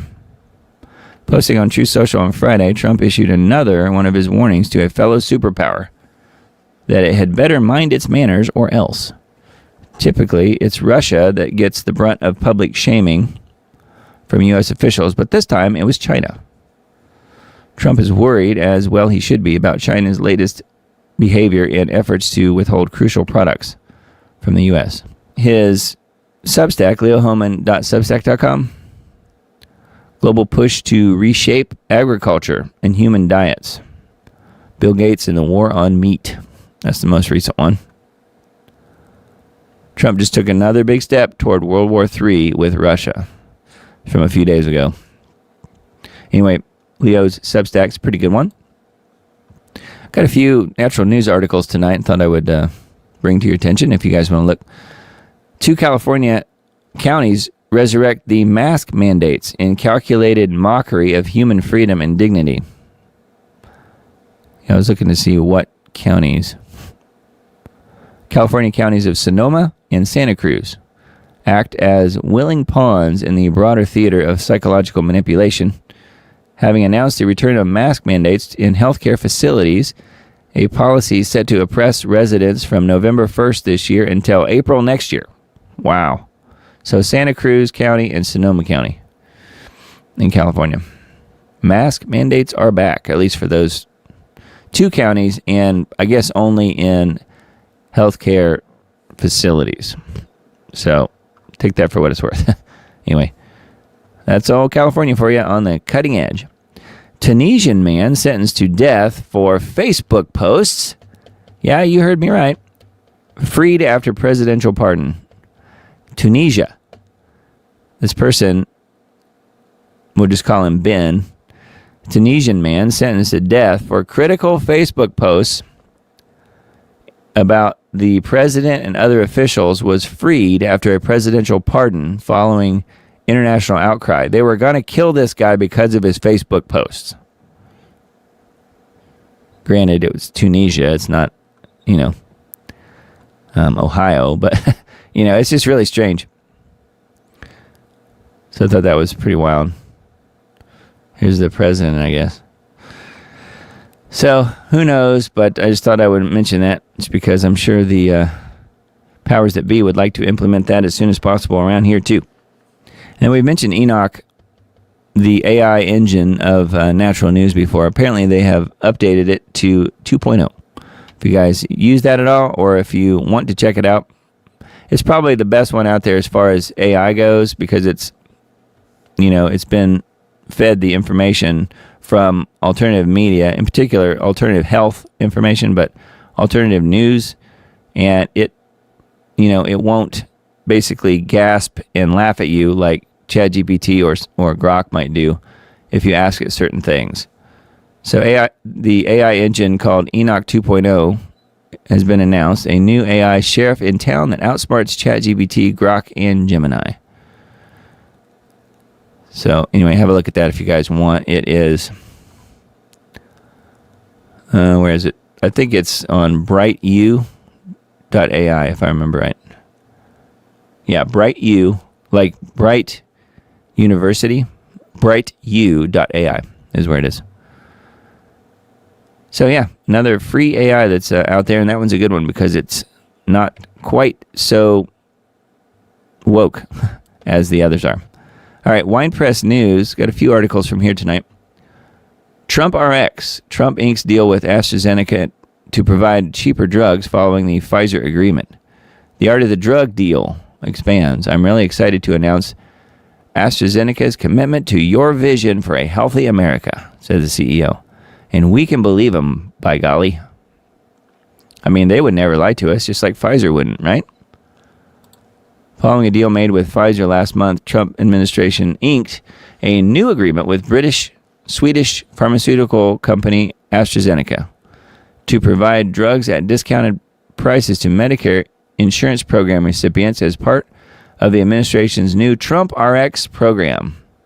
The Trump RX website was quietly soft launched yesterday. The program is expected to launch in January. So isn't that lovely? I'm sure he's probably getting a pretty penny for the licensing and use of his name. I'm guessing, but I don't know. Trump RX. My guess is he's getting paid big time. UK's Starmer hints he wants to mandate digital ID to access healthcare and other public services. Government doesn't care how citizens feel about it. Of course they don't. There is a case to be made about the benefits for voluntary ID into other areas. And obviously we need to make that case. I think it's a really important discussion for us to have, quote unquote. Yeah, no kidding. United Kingdom Prime Minister Starmer is now, unsurprisingly, touting digital ID not just for tackling illegal immigration, which to me is funny because it's not like the migrants are going to have to deal with digital ID. No, that's for the citizens, not the illegals. I don't know how that's supposed to tackle illegal immigration, but whatever. But as a tool for Britons to access all sorts of public resources and healthcare, among other things. So they can already do it, or they already have access to it, but they're going to make it easier by mandating digital IDs to access it. Yeah, that's going to help everybody, huh? Last month, Starmer announced a controversial decision to mandate the Brit card, which we talked about that last week, in order to legally work in the country. In a bid he claimed was designed to crack down on illegal immigration and illegal labor. They're not moving to Britain and the UK to work. They're moving there to take over. They're not working. The whole thing's just a joke. The announcement generated plenty of blowback domestically and abroad, with many Brits signing petitions to legally force Parliament to have a formal debate on whether the ID plan should be adopted. Well, what do you think will happen? Yeah, signing petitions is not going to get you what you want, you guys. Anyway, a little bit more information on this Substack post. This is on the Wine Press Substack. And then the other one on here as well, European Union to launch biometric entry and exit system for non-EU countries beginning October 12th, like today. If you refuse to provide your biometric data, you will be denied entry into the territory of European countries using the EES, which I guess is entry-exit system. So there you go. If you're planning to go to the UK, just be aware. Starting next week, which means now, 29 countries will adopt the EU's biometric entry-exit system for travelers not in the EU as part of an effort to replace traditional paper passports with digital ID. Yeah, but you see, again, it's not for the illegals. They come over on a boat and flop out of the boat onto the beach. They don't need digital IDs. I mean, how ridiculously stupid is this? The 29 countries that we're talking about, Austria, Belgium, Bulgaria, Croatia, Czech Republic, Denmark, Estonia, Finland, France, Germany, Greece, Hungary, Italy, Latvia, Lithuania, Luxembourg, Malta, Netherlands, Poland, Portugal, Romania, Slovakia, Slovenia, Spain, and Sweden. The rule change also affects non-EU nations that belong to the Schengen area, including Iceland, Liechtenstein, Norway, and Switzerland. So that's pretty much all of it. Not many left. I don't know if there's any left. Anyway, the EES system collects, records, and stores data listed in your travel documents, like your full name, your date of birth, date and place of each entry and exit, and facial images and fingerprints, i.e. biometric data, and whether you were refused entry. I wonder if it also mentions why you were refused entry. Maybe not. Says, footnote, the shared biometric matching service will store biometric templates, which are a mathematical representation of the biometric data stored in the Visa information system and the EES and other EU information systems, enabling searches with biometric data. Oh, wow. The EES will use the biometric matching service for its interoperability with the VIS, the Visa information system. So, I don't think that's Visa as in immigration, not Visa as in Visa card. But it sounds like it will be searchable. So, if you get your fingerprint taken somewhere else, then your biometric data is searchable because it's already in there. It's already in the system. So further information on this wine press article on Substack. Pretty interesting, huh?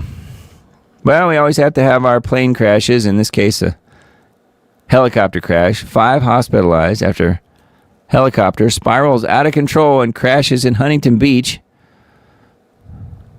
Yep.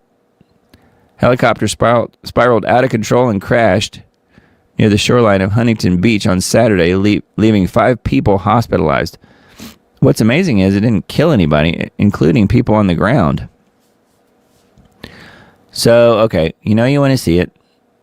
I'll play it, but there's not really any sound. There is sound, but there's not really anything that I can play because of how I have to share the videos. So we'll just watch it, and I'll leave it muted, but if you want, I can make the helicopter sounds. Anyway, you can see this person on the beach here zooms in, and watch the updraft hit the helicopter. I don't know where the helicopter's landing. I guess on the beach, but right here, watch. See it go way up? That was an updraft. And then it's just spiraling out of control and then smash right on the corner of that building right there. It didn't even land on the top of the building. So you can tell though when they lost control, and that was when they hit the updraft. Or whatever happened. I don't know exactly what happened, but that's pretty wild, huh? There's a couple of other, I guess, perspectives. This guy was right there. He was like right underneath it when it goes out of control, and because he's so close, it's almost hard to see. Look, you can see the guy in the passenger seat over there. Because he's so close, you don't really get an idea of where it lands when it hits. He's running for his life at this point, see?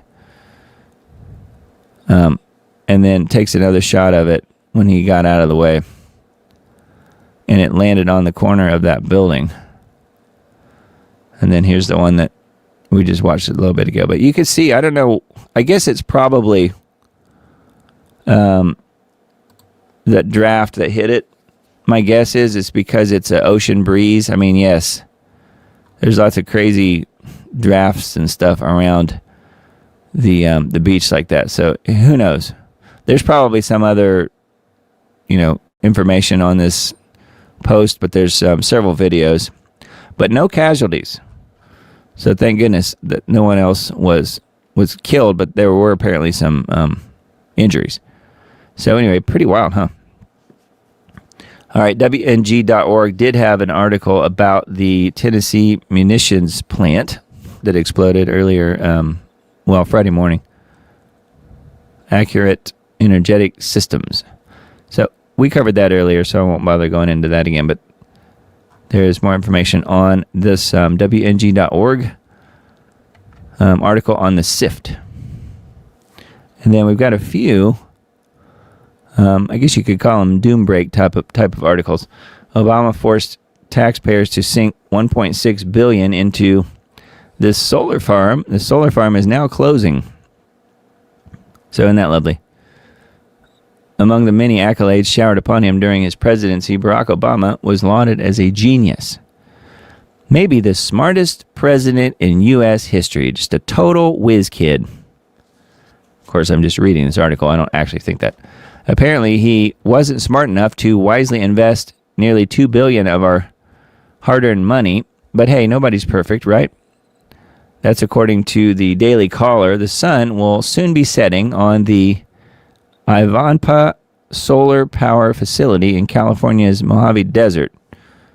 Boosted by $1.6 billion in taxpayer-backed loans in 2011, the gargantuan project was hailed by Obama's first energy secretary as an example of how America is becoming a world leader in solar energy. This is how the government feels when they spend our money on stupid green tech boondoggles. The reality, of course, is slightly less romantic. Since going into operation in 2014, Ivanpah, built at a cost of $2.2 billion, never came close to meeting its boosters' lofty expectations. In the world of solar energy, Ivanpah found itself unable to compete with conventional photovoltaic installations, which themselves are unable to meet the soaring demands of electricity-hungry AI. Yeah, it's all under control, this guy said. You're telling me a massive taxpayer-backed solar farm was a practical bust pretty much from day one? Yeah. It is what we're saying. $1.6 billion for 6,000 dead birds per year. Quite an exchange rate. Yep, hand it to old Obama. He knew what he was doing, didn't he? Or maybe not. All right, government layoffs have begun. Here are the details of the thousands of reported layoffs. Yeah, I thought I saw that somewhere. This is where it was. Yesterday, the director of Office of Budget and Management announced the layoffs have begun. I'm looking to see what all we're talking about. It says the libs are big mad about it. 1,100 to 1,200 estimated employees will be laid off within the HHS. Wow. So 1,100 to 1,200 employees just within the HHS. DHS will lose approximately 176 employees, and 1,446 employees will likely be dismissed at the Treasury Department. So another almost 1,500 there. Around 466 at the Education Department. Approximately 20 to 30 EPA employees. And the HUD, Housing and Urban Development, is reducing its staff by 442. So all of these people are getting the axe, apparently. Approximately 187 employees at the Energy Department. So that's quite a few. Several thousand. Just with those ones I mentioned. So that is Not the Bee article, notthebee.com. But don't worry, everyone. Jimmy Kimmel says there is no Antifa. Yes, he did say that.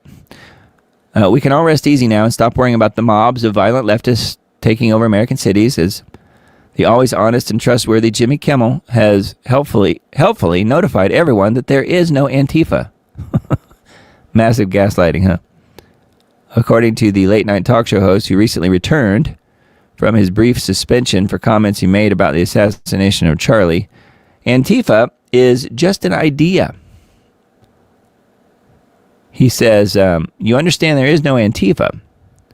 This is an entirely imaginary organization, Kimmel exclaimed, plying the left's recent favorite assertion about the group.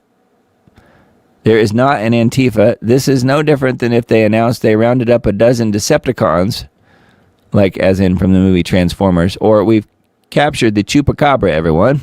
And then, of course, everybody laughs, and oh, he's so funny, he's so brilliant, they thought. Thanks for letting us know, Jimmy. It's comforting to know that the large mobs of masked, black-clad, violent anarchists running roughshod in cities like Portland and assaulting people are just imaginary. Unfortunately for Antifa, there are clues that there is some level of organization to this imaginary group. Yeah, it's not imaginary. It is real. And we started out the show tonight talking about that and proving it by all of the different funding options that they have. Remember, Riot Incorporated. Maybe those billionaires need to consult with Jimmy Kimmel to learn what they're pouring into all this financing into an imaginary organization, or maybe Jimmy Kimmel is just parroting a standard Democrat propaganda about Antifa just being an idea, quote unquote. Yeah, it's a communistic Marxist idea, and it's been carried out, and it has come to fruition. Just ask George Soros and company. Anyway, Not to Be article. I thought this one was weird. Ohio legislature introduces a law to ban people from marrying AI. So, Ohio is ahead of the game here. A while back, we reported a concerning figure that 80% of Gen Z would consider marrying an AI. An AI girlfriend company says 80% of Gen Z would consider marrying a digital companion. Please, I'm begging someone to say that this is a joke. Unfortunately, it's not. And at least one state is taking that threat seriously. According to NBC Channel 4, Ohio legislators introduced House Bill 469 for consideration, which would make it a state law that no AI program would be recognized as a sentient being. How about that? The law then gives a list of the things that prohibits AI from doing. Marry a person or another AI, be a manager or partner of any organization, own or control any form of property, and bear any liability for the harm that it causes. Wow. That last part comes with a caveat that owners of the AI will bear all liability for any harm that AI causes a human being. So they are really stepping up here in Ohio. That's pretty interesting, huh? We have the guy from The Princess Bride here saying marriage. And then, let's see, one more from Not to Be. Feds arrest man for threatening podcaster Benny Johnson and his whole family. Yeah. I don't know that I want to read the article because, we can read the article. I don't know if I want to read the letter. But yeah, Benny and his family have been threatened by this crazy person. Here's the letter. And the saddest part of your drivel is your contamination of naive minds. Maybe someone will blow your you-know-what off. We can hope. Planning any public engagements, ? Love to see your head, shall we say, well, I'm leaving a space here, explode, and your BLOOD stay in the concrete. So isn't that lovely? So this person has been arrested. Letter was sent to Benny just days after Charlie's assassination by a man named George Russell Isbell of San Diego. So the letter's on here if you want to read it. Now Isbell has been arrested and will be federally charged under the U.S. Code 18. All right, this one is one that I'll probably play you guys because I think it's important to hear it. Just after 12 here. So yeah, I have a little time. Virginia governor's race now a dead heat after Democrat candidate refuses to disavow violence in the debate. So if you don't know what's going on here, and I had to figure it out myself just because I wasn't real familiar with what's going on in Virginia. The Virginia governor's race is now a dead heat after Thursday night's live debate, in which the Democrat candidate, seen pictured below here, Abigail Spanberger, refused to disavow a fellow Democrat who was exposed as fantasizing about the murder of an opponent and his children. And that's talking about Jay Jones. Jay Jones has faced intense scrutiny after text messages surfaced in which he said that state Republican politician deserved, quote, 2 bullets in the noggin. Yeah. And also said that the politician's children should be taken out as well, as a way to make his wife rethink her political positions. So isn't that lovely?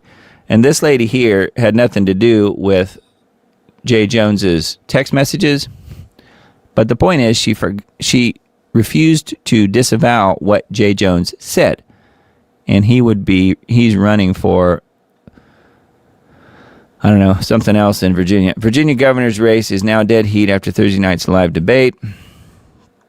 I'm looking to see what, here, Jay Jones is currently running to be Virginia's next attorney general. So that's the connection.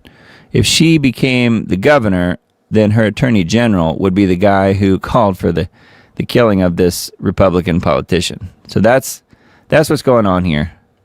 And what I want to do here is I'm going to play this video clip because it is important that you see what's being said here. All right, audio's turned on, so I think we're good. Now let's see if this is going to play. I think it will. Would it take him pulling the trigger? Is that what would do it? And then you would say he needs to get out of the race? Abigail, you have nothing to say? Abigail, what if he said it about your 3 children? Is that when you would say he should get out of the race, Abigail? You're running to be governor. Miss Earl Sears. I mean, we're talking about murder. We're talking about someone's life being taken from them. Have you nothing to say about that? Are you not pitiful going to this person is? Really, you can't go any further. You're a governor. You're supposed to stand up for all the She's a Republican, this black lady. Are you saying political murder is all right? Have some political courage. What you have done is you are taking political calculations about your future as governor. Well, as governor, you have to make hard choices, and that means telling Jay Jones to leave the race. So, yeah, Winsome is the black lady there. All right. So you get the idea. There's probably no point in playing that again, but I thought that was pretty powerful as far as, just the fact that the lady continued to ask her the questions, and then the crazy woman there just wouldn't respond at all. Yeah, disgusting excuse for a human being. Exactly. Yeah, it's really sad that we have people running for office like this, but of course, those are the people in charge. And that's why we're in the predicament that we're in, really globally, is because it's people like her that want to be in charge of everything, in charge of all of us, and to be able to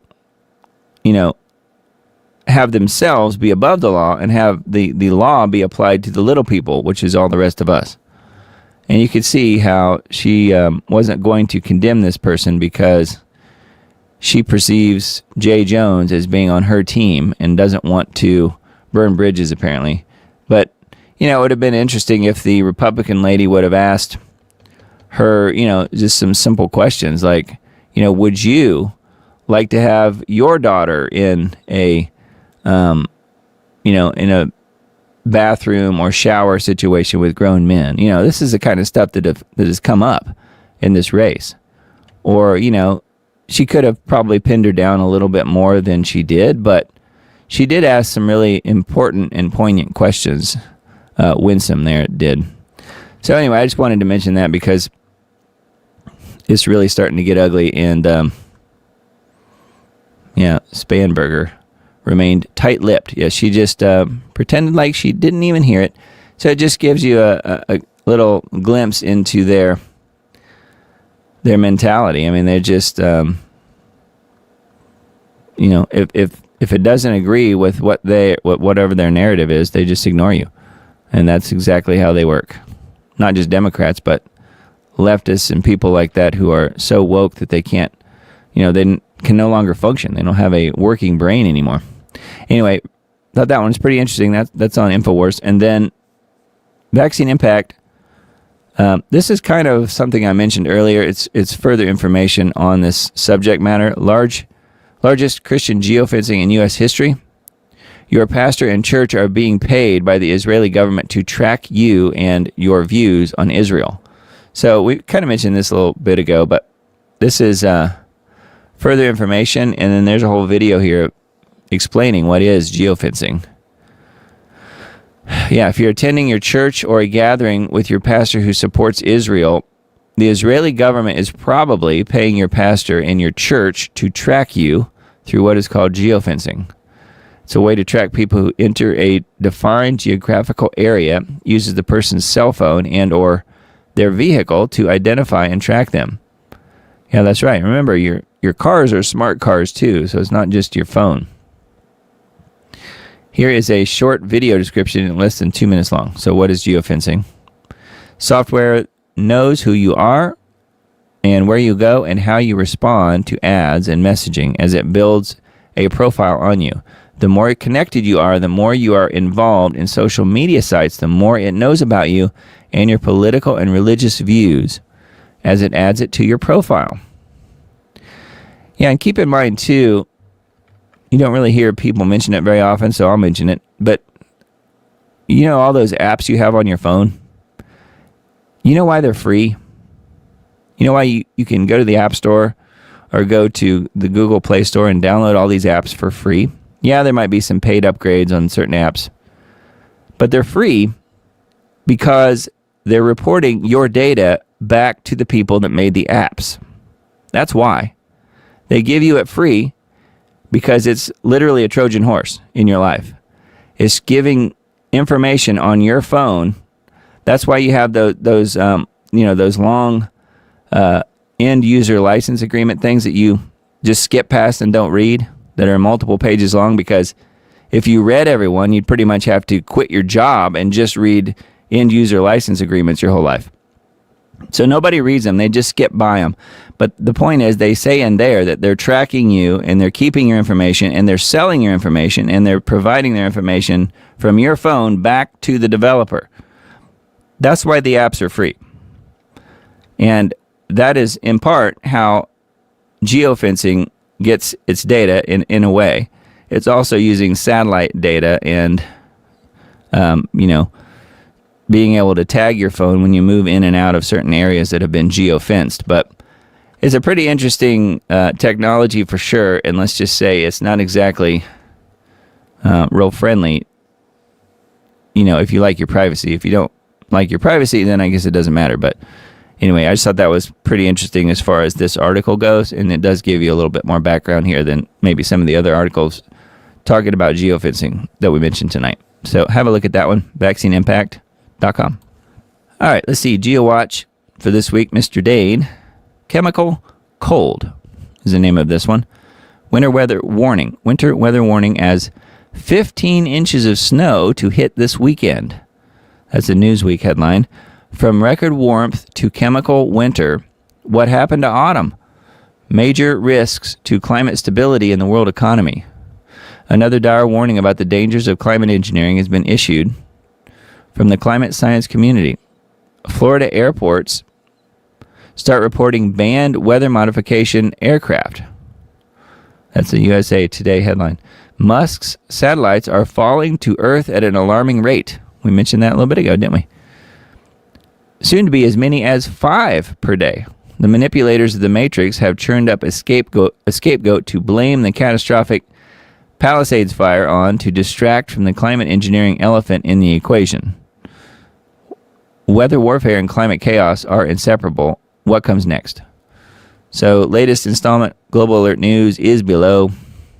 Have a look at that. We will be putting out some new clips starting this week on GeoWatch on the Twitter/X account on there, of which I am a manager, and I will be posting some videos and clips once we have Mr. Dane's approval on some of them. But we're going to be doing that a little bit more often, a little more presence on Twitter and X and YouTube, on some other channels and stuff. So we'll see how it goes. But anyway, yes, I help Mr. Dane with the website, geoengineeringwatch.org. So make sure you're on the email list associated with that. You can sign up for free. You just click on this button right here. Email list, sign up. If you want to be on the list. If you don't, then that's fine too. But it's and we'll get into what Twitter accounts it is. I don't have that pulled up, but real GeoEng Watch, I know, is one of them, and then there's a couple others as well. So anyway, we'll get into that later. But yeah, he's kind of pulling out all the stops here because he's convinced that things are going south really, really fast. And if you look at some of these climate headlines, you can't really not draw that conclusion. There's so many crazy bad things going on with the environment, and we are not told about most of this stuff. I mean, there's articles about it, but you really have to do some deep research to find them all. And there's a bunch of stuff here just on this one page. This is the roundup of climate news for October 11th. So, for instance, scientists discovered something alarming seeping out from beneath the ocean around Antarctica. The Earth is getting darker. That's not good news. And that's not talking only about the global dimming program, of which the movie called The Dimming addresses. It's even more than that. There's other stuff going on that we just don't really hear much about. Subtropical storm Karen has formed over the far northern Atlantic. So how about that? Northern Atlantic. Scotland sees record-breaking temperatures in October. England sees second worst harvest on record. Spain hit by heavy flooding. You can see some pictures here. Wildfires destroy 80,000 hectares in Turkey. You know, just goes on and on. All kinds of craziness. Talking about Pakistan having successive climate disasters, more flooding, Portugal, and what else we have? Fires, flooding in Vietnam. So it just goes on and on here. Mexico, yeah, a lot of flooding in Mexico as well. And this one I thought I would mention just because it's King Charles and Prince William. History will remember who showed up, Prince William, to attend COP30. And this video was one that is on the Royals channel. And they're simply preparing for a joint appearance at COP30. And you can see William there with him. Charles and William made a rare joint appearance on Thursday evening at a reception marking the countdown to the COP30 Climate Summit in Belem, B-E-L-E-M, next week. Charles and William attended the pre-COP30 gathering at London's Natural History Museum, co-hosted by the UK government. Anyway, yeah, I know a few people that believe that it's William that will be the biblical Antichrist, but he doesn't have the visuals that are described in Revelation. He doesn't have that, the coat of arms that Charles has. His Prince of Wales coat of arms fits it perfectly as far as what's talked about in the book of Revelation. William does not have that. So there's a lot of interesting comparisons between the two men. But Charles is the guy, in my opinion. And I do have an idea that I'm going to be, when my voice is a little better, pursuing about a comparison between King Charles and a certain other Charles that we all know about.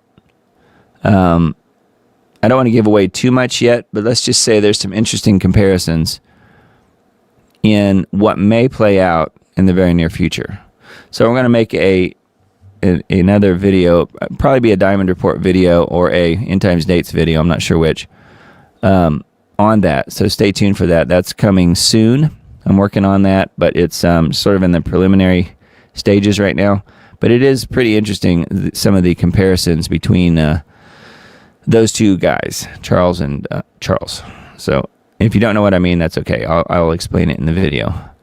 Asteroid threat revives ancient prophecies as NASA weighs nuclear option. So this is on Israel 365 News. Space agencies are developing a plan to use nuclear weapons against an asteroid that poses a threat to the moon, potentially creating disastrous, dangerous clouds that could threaten Earth's satellite infrastructure for years. Yeah, and remember, we just were saying that there's going to be, the plans are for 50,000 low Earth satellites, low Earth orbit satellites. So that's crazy. What I was thinking was that this might be related to 3I Atlas, but that isn't what they're talking about here. This is something else. Asteroid 2024 YR4 is what they're talking about. 4% probability of impacting the moon in December of 2032. So I think we've got some time. And that's if their calculations are correct. So I don't know that we're ever going to see this, but it is interesting that they're, thinking about potentially using nukes to blow it up, essentially. So, who knows? But that is NASA for you. Never a straight answer. Evangelicals unite in Israel, the largest global Christian gathering for Jerusalem's peace. It's all about the peace. This past weekend, believers from around the world united in one of the most significant moments of prayer in modern history, the 21st annual Day of Prayer for the Peace of Jerusalem. Annual gathering has become the largest global prayer movement for Israel, bringing together millions of Christians and more than 175 nations to stand in faith and solidarity with the Jewish people. So how about that? Season of convergence, a movement with global impact. The heart of the historic convergence stood the Day of Prayer at the Peace of Jerusalem, for the Peace of Jerusalem, rooted in the biblical command of Psalm 122:6. Pray for the peace of Jerusalem. The gathering served not only as a spiritual call to intercession, but also as a bold public declaration of Christian solidarity with Israel. So, after this whole thing with Charlie Kirk, this seems to be a direction that they are really putting everything they can into, keeping the evangelicals with Israel. Because financially, they can't afford for too many evangelicals to get off the reservation, as we say, right? Anyway, so there's more on this article about those types of things. Israel 365. Anyway, I think that was the last article I had for you guys tonight. Oh, yeah, there's one more here. We have some of the, pictures of the, I don't know if this is all of them, but these are some of the hostages. They're coming home tomorrow morning, meaning Monday, Jerusalem time. I can't even describe in words how happy I am. We have waited 2 years for them. They are coming back from hell to their homeland, Israel, their safe haven, to be held once again by their loved ones. So these are, I don't know, I guess these are all of the living ones. I thought it was 20, but this is more than 20 people. We are waiting for you, it says. So this is a tweet. I guess, I don't know if it's an official Israeli government type of tweet, but I thought it was kind of interesting how it showed so many different photos here, different pictures of people who are hostages. And the question to me, though, is, okay, if the hostages do come home, if they're released and brought back into Israel, well, first of all, will it be all at once, or will it just be a few here and there and then more later? I don't know how they're going to do that. If it's going to be all at once, I would say that that's probably going to mean that Israel, as soon as they have them all, will probably do something really huge. I don't know what it would be. I mean, they've already pretty much flattened Gaza. I think I have... Let me see. Yeah. Let me play this. This is drone footage, you guys, of what Gaza looks like. It almost looks like we're underwater, but no. That's drone footage of what Gaza looks like now. So I'm not really sure what else they can do to Gaza that hasn't already been done. But I do think that they will do something else really huge once all the hostages are back. Because again, the Greater Israel Project is one of their main things that they're trying to move towards. So I don't know, but this is that's how bad it is. I mean, that's just a small portion of Gaza. I mean, you can see it's just a parking lot. So very sad, but I don't know. Yeah, the caption here says Israeli drone footage reveals the scale of destruction in Gaza. That's just a corner of it, so I don't really know if it looks like that 100% or like 75% that, and then there's still buildings in places. I don't know. They've refused the press access for the most part, and there's not really a good way to know exactly what it's like. Perhaps there's still some buildings left. I have no idea, but I do find it very interesting for sure. And also came across this. This is a post. Let me mute this. Look at this. This is apparently just happened earlier today in Egypt. It almost appears to be a magic type thing going on. I don't know if this is some sort of I don't know what this is exactly. But you can see the pyramids coming and going. They're there. You can see the shadows behind them. But they're just people holding their phones up in the crowd like they're worshiping. And you can see the outline of the pyramids here, but there's no music playing that you can hear, but I've got it muted. And it almost looks like some sort of weird pagan ritual or something with these big posts and the long lines. It looks like they would have their sacrifice here in the middle. You remember that scene in King Kong where they tie up tie up the young woman on between a couple poles with some ropes, and she's the sacrifice, and King Kong's going to come, eat her or whatever he's going to do. This is kind of what it looks like. It's got these two huge posts, like some giant's going to come through and take whoever's being sacrificed here. In this case, I think they're sacrificing a DJ, so maybe that wouldn't be so bad. I don't know. Based on the music he's playing, I definitely don't think that would be too bad. No, I'm just joking. But it's pretty wild how they have the lighting set up, because it instantly flashes on and you can see the pyramids, and then they turn it off and it looks like they disappear, but of course it's just all done with lighting. COVID was an IQ test. I think this person failed. Pretty silly. And then this is another one. You can see before and after, if you know what I mean. We have the I just got jabbied here, and now the result. Very sad. Very sad.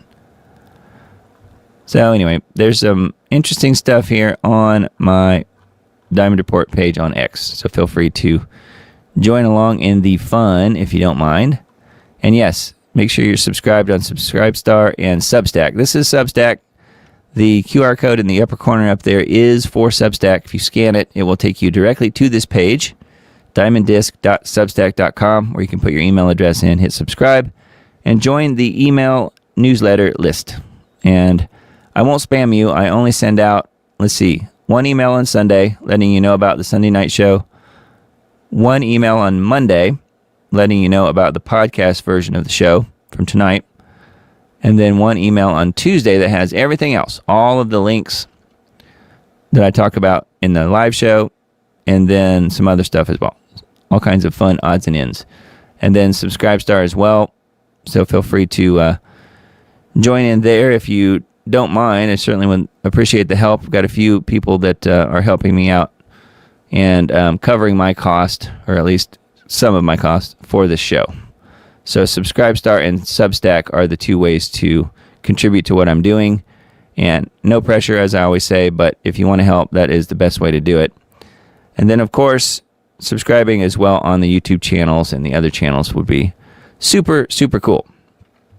So, yes, Diamond Disc on YouTube is back up and running, and hopefully some of you guys are on there tonight. So let's see how many folks are watching tonight. Yeah, we got a handful of people on Rumble. Everybody else is on YouTube tonight.